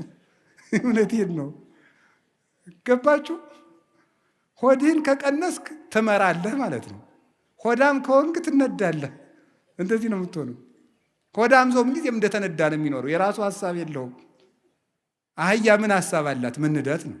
አቱኑ እንደዚያ ጹሙ። ከጾምን ነው እግዚአብሔር የሚያከብረን። ከቃሉ ጋር ናችሁ? ከቃሉ ጋር ናችሁ ወይ? አዎ። እግዚአብሔር ከሁላችን ጋር ይሁን። እግዚአብሔርን የመነጋገሪያ ጾም ሙሴ ግዛ ምን አደረገ? 40 ቀን ጾመ። ከግንባሩ ላይ ብርሃን ሳለበት እግዚአብሔር። የእግዚአብሔር ብርሃን እንዲሳልብን የሚያደርግ ጾም ነው ይሄ ጾም። የእግዚአብሔርን ብርሃን፣ ያንን ብርሃን ከመልበስ በላይስ ምን አለ? ያ ብርሃን ባለበት ደግሞ መኑ ዘይደምሮ ለብርሃን ውስተ ጽልመት፣ ጨለማን ከብርሃን ጋር አንድ የሚያደርገው ማን ነው አለ ቅዱስ ጳውሎስ። እንግዲህ ተመልከቱ፣ ስንጾም የእግዚአብሔር ብርሃን በእኛ ላይ ይሳላል። የእግዚአብሔር ብርሃን በእኛ ላይ ሲሳል ደግሞ ጨለማው ዲያብሎስ ከኛ ጋር ህብረት የለውም። ቤታችን መበጥበጥ አይችልም። አይምሯችን መበጥበጥ አይችልም። ለምን? ብርሃን ለብሰናል። ሙሴ ብርሃን ለብሶ ሲመጣ ታች የነበሩት ጣዖታት ተሰባበሩ። የሚጾም ሰው የሐሰት አማልክትን ይሰብራል፣ አጋንንትን። ብርሃን መልበስ ከፈለጋችሁ ጹሙ፣ መጨለም ከፈለጋችሁ ብሉ። የሚጾም ሰው የብርሃን ልጅ ነው። ሙሴ ጾመና ምን አደረገ? ከእግዚአብሔር በ10 ጣቶቹ የተጻፈ ምን ሰጠው? ታቦት። አስደናቂ ንግግር ነው እኮ። አላችሁ እንዴ? እግዚአብሔር የጻፈውን መጽሐፍ ተቀበለ። ቀለል ያለ ምስላች እናንተ እኮ ከዘፋኝ ስታስፈርሙ አይደል የምትሉን? ያውቃችሁ የለ ዘፋኙን ፈርምልኝ ስትሉ አይደል የምትሉን? እግዚአብሔር የጻፈው ደብዳቤ ግርም እኮ ነው የሚያደርገው። ከእግዚአብሔር መልእክት እንዲሰጣችሁ ከፈልጋችሁ ጾሙ። ደግሞ ሽልማት የሌለው ጾም የለም። እኔ በዚህ እርግጠኛ ነኝ። ሽልማት የሌለው ጾም የለም። የጾሙ መጨረሻ ላይ ሽልማት አላችሁ። ሽልማቱ ግን እናንተ በሚገባችሁም በማይገባችሁ መንገድ ሊሆን ይችላል። ያን ማስተዋል ደግሞ አስተዋይ ነፍስ ይፈልጋል። ከእግዚአብሔር ስጦታ እግዚአብሔር ምንድን ነው የሚለው? ለሙሴ በእጁ ጽፎ ሰጠው አይደል? ዛሬ ስለኛ ወበከመ ይጻፍ መጽሐፍ በቀለም ከማሁ ይጻፍ ልቡናነ በመንፈስ ቅዱስ። መጽሐፍ በቀለም እንደሚጻፈው ልባችን ምን ይላል? በመንፈስ ቅዱስ እጅነት ይጻፋል ይላል ቅዱስ ዮሐንስ አፈወርቅ። በመንፈስ ቅዱስ እጅነት ይጻፋል። ዛሬ እግዚአብሔር ልባችንን እንዲጽፍበት እንዲቀርጽበት፣ እነዚያ ብሩካት እጆቹ ሰማይን አንጠልጥለው ያጸኑ ምድርና ሰማያትን ሁሉ የባረኩ እነዚያ የተባረኩ የእግዚአብሔር እጆች ብሩክ እጅ ያ እጅ በልባችን እንዲጽፍ ከፈለጋችሁ፣ ስጦታ፣ ጥበብ፣ ዕውቀት በህሊናችን ሰሌዳ እንዲጻፍ ከፈለጋችሁ ጹሙ። መደንቆር ከፈለጋችሁ ብሉ። ከቃሉ ጋር ናችሁ። ጾም ምን ያደርጋል ስትሉኝ ወደ ሰማይ ይነጥቃል። ጾም ምን ያደርጋል ስትሉኝ ሞትን ይቃወማል። ኤልያስ 40 ቀን ጾመና ከሞት ዓይን ተሰወረ። ከዓይነ ሞት ይሰውራችሁ ይላል የገጠር ሰው ሲመርቅ፣ ይሰውረን። እንግዲያማ ሞት እንዳያየን ከፈለጋችሁ ጾሙ። ከዓይነ ሞት ተሰወረበት፣ ወደ ሰማይ ተነጠቀ። ከፍ ያለ ልልና የሚሰጥ ጾም ነው። አሁን ይህንን ጾም ስንጾም እንደ ሙሴ ብርሃን ሳልብኝ፣ ቃል በቃል አነጋግረኝ፣ መልእክትህን በልቤ ጻፍልኝ፣ እንደ ኤልያስ ከሞት ሰውረኝ፣ ወደ ሰማይ ከፍ አድርገኝ ማለታችን ነው ስንጾም። ትልቅ በረከት እኮ ነው እግዚአብሔር እየሰጠን ያለ። ይሄንን ጾም ተምራችሁታል። ካሁን በፊትም ማን ጽፎታል? እዝራ ጽፎታል፣ ጽሞታል። ነቢዩ እዝራ እስራኤል በ580 ዓመት ዓለም ጌታ ከመወለዱ በፊት ባቢሎን ተማርከው ኑረው 70 ዓመት በምርኮ ከኖሩ በኋላ ሲመለሱ ናቡከደነጾር ያቃጠላቸውን መጻሕፍት ሁሉ በመጽሐፈ እዝራ ሱቱኤል ላይ እንደተጻፈው 40 ቀን ጾሞ ገጽ በገጽ 70 ዓመት ተቃጥለው የቆዩትን መጽሐፍት መንፈስ ቅዱስ በዓይነ መነጽር የመጻሕፍቶቹን ገጽ እየነገረው ሙሉ መጽሐፍትን ብሉይ ኪዳንን አጽፎታል። እንግዲያውማ የጠፋ ምስጢር የሚገልጥ ጾም ነው። ጾም ከመጻሕፍት ጋር ያገናኛል። ህሙግ መብል የሐምግ ልበ፣ የደፈረሰ ምግብ ልብ ያደፈርሳል ይላል እዚያ ትንቢተ ዳንኤል ላይ። የሆነ ያልሆነውን እያጠራቀመ 24 ሰዓት ያለ ጾም የሚበላ ሰው መጽሐፍ መመርመር አይችል፣ አይገባው። መጽሐፉን ሁሉ የሚተረጉመው እንደ ሐሳቡ ነው የሚተረጉመው። እንደሚመቸው ነው የሚናገረው። ስለዚህ የጠፋ ምስጢር የሚገልጥ ጾም ነው። አባቶቻችን ይሄንን ጾም ጾመው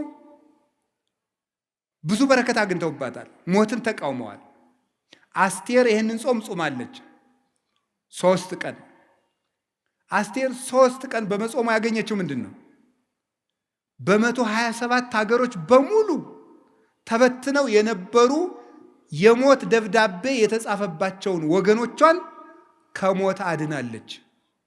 3 ቀን ጾማ እግዚአብሔር ለምና በ3 ቀን ጾም የአንድ ሀገር ሕዝብ ሊጠፋ ሲል ሰይፍ ያስመለሰ ጾም ነበር 3 ቀን።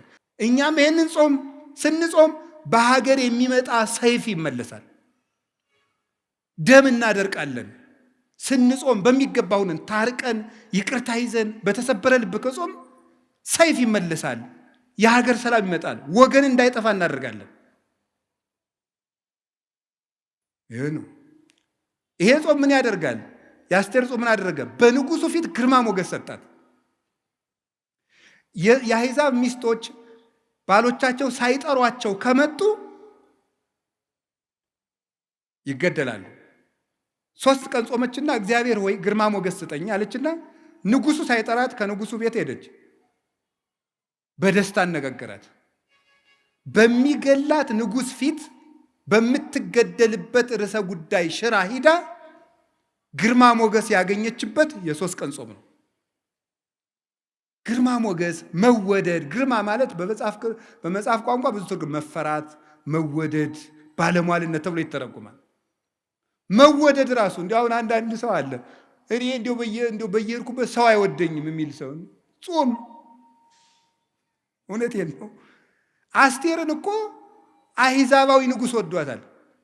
እንዲያው በየሄድኩበት አይወደኝም፣ መስሪያ ቤት ስሄድ አልወደድም፣ በየሄድኩበት በር ይዘጋብኛል። ጾም። አዛኘን ከልቤ። ከጾማችሁ ሰው ይወዳቸዋል።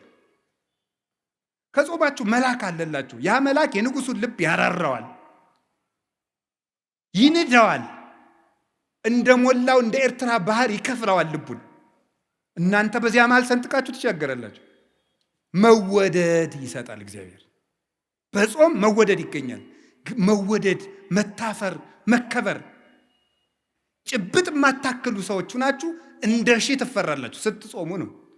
አቡነ ሐራ ድንግል ኢትዮጵያዊ ጻድቅ ሲጾሙ እየኖሩ በቀን የሚመገቡት አንድ ኮል እንኮይ ነው የሚመገቡት። አንድ ወይስ በእናንተ ቋንቋ አንድ አፕልም በሉ፣ ችግር የለም። አፕል እኮ እንደ አፕል አይጣፍጥም። ያ አንድ ፍሬ ነው የሚበሉት። በዘመኑ የነበረው ንጉሥ ሱስንዮስ በሃይማኖት ስለተለያዩ ነገር ተሰርቶባቸው ሊገላቸው ፈልጋቸው አስጠርቶ ጎንደር ወሰዳቸውና ለምንድን ነው እማትጾም? ማነው ለምንድን ነው እኔን የምትቃወም ሊል ነው የጠራቸው። ሂደው ግን ከቤተ መንግስት ሲቆሙ ለምን ጠራይ ሲሉት እንዲሁ እንድተባረከኝና ሰላም ልል ነው ብሎ ነው የሰደዳቸው።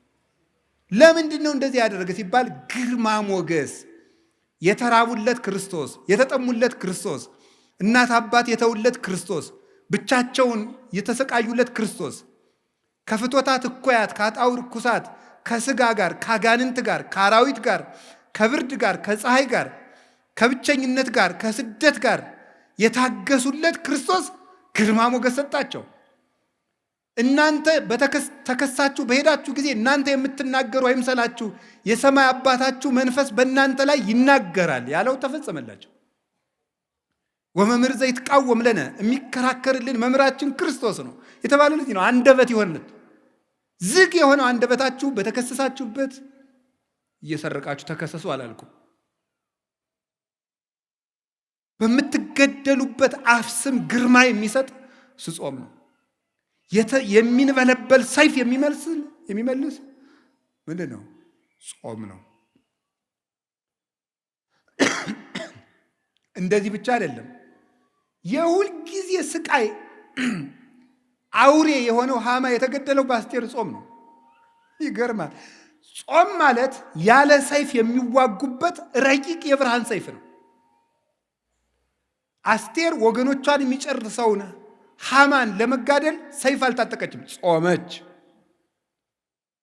ስትጾም እሷ ሰይፍ ሳታነሳ የእሷን ወገኖች የሚገለው ሃማ ራሱ የእሷን አጎት ሊሰቅልበት ባዘጋጀው እንጨት ተሰቅሎ ሞተ።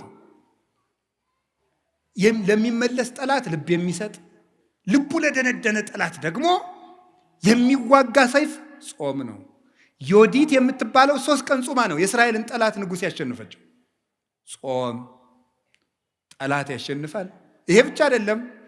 የተዋረደውን መርዶክዮስን ሹመት ሰጠው፣ ክብር ይሰጣል። ጾም ወድቆ የነበረውን ሃማ ስላልሰገደልኝ እገለዋለሁ ያለውን መርዶክዮስን በሃማ ወንበር ያስቀመጠ የአስቴር ጾም ነው። ጾም የተዋረዱትን ከፍ ያደርጋል፣ ትዕቢተኞችን ያዋርዳል። ጾም ወደ ክብር መውጫ መሰላል ነው። ይህንን ነው የምነግራችሁ የእግዚአብሔር ቤተሰቦች። ስለዚህ ይሄ ጾም ትልቅ ጾም ነው።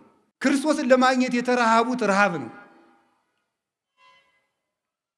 እንባዬን ከመጠጤ ጋር እጠጣዋለሁ እንዳለ ቅዱስ ዳዊት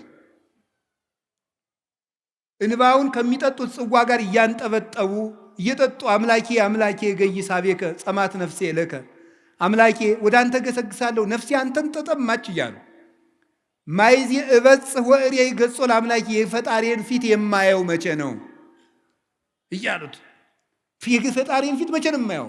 ከማያፈቅር ኃይል ሃማንቂ ተማያት ከማውት አፈቅር ነፍሴ ያ በእግዚአብሔር አምላኬ ጸማት ነፍሴ ይለከ ዋሊያ ወደ ተጠማ እንደሚናፍቅ ነፍሴ እግዚአብሔርን ተጠማች፣ ወዴትም ነው የምደርሰው እያሉ እባክህ ሰማያትን ቀደህ ውረድ ያሉት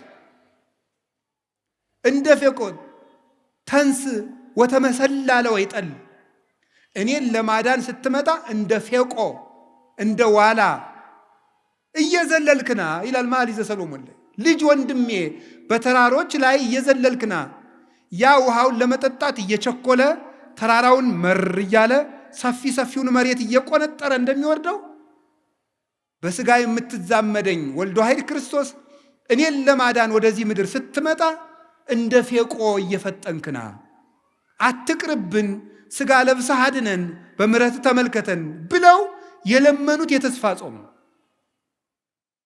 ይሄንን ተስፋ ለመኑት። ፈኑ ዲከ ማርያም አሉት። ወኮ እጅህን ከአርያም ላክልን አሉት። ወኮነ ጽድቅነ ከመ ጸርቀ ትክቶ ልብሳችን እንደ መርገም ጨርቅ ሆነ አሉ። ይሄንን ይዘው የላም ፈኑ ብርሃነ ወጽድቀከ ብርሃነከ ወጽድቀከ እባክህ ብርሃንና ጽድቅህን ላክልን አሉት። ይሄንን ልመና ተስፋ እሱን ተስፋ አድርገው የለመኑበት ጾም ነው። የተስፋ ጾም ነው። ጌታችን ኢየሱስ ክርስቶስ በወንጌል እስከሚገለጥና ተስፋውን እስኪሰጠን ድረስ በነቢያት ሲያረጋጋን ኑሯልና በወንጌል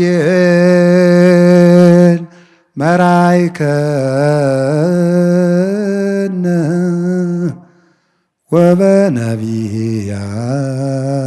ወበነቢያት ናዘዝከነ ዘለሊከ አቅረብከ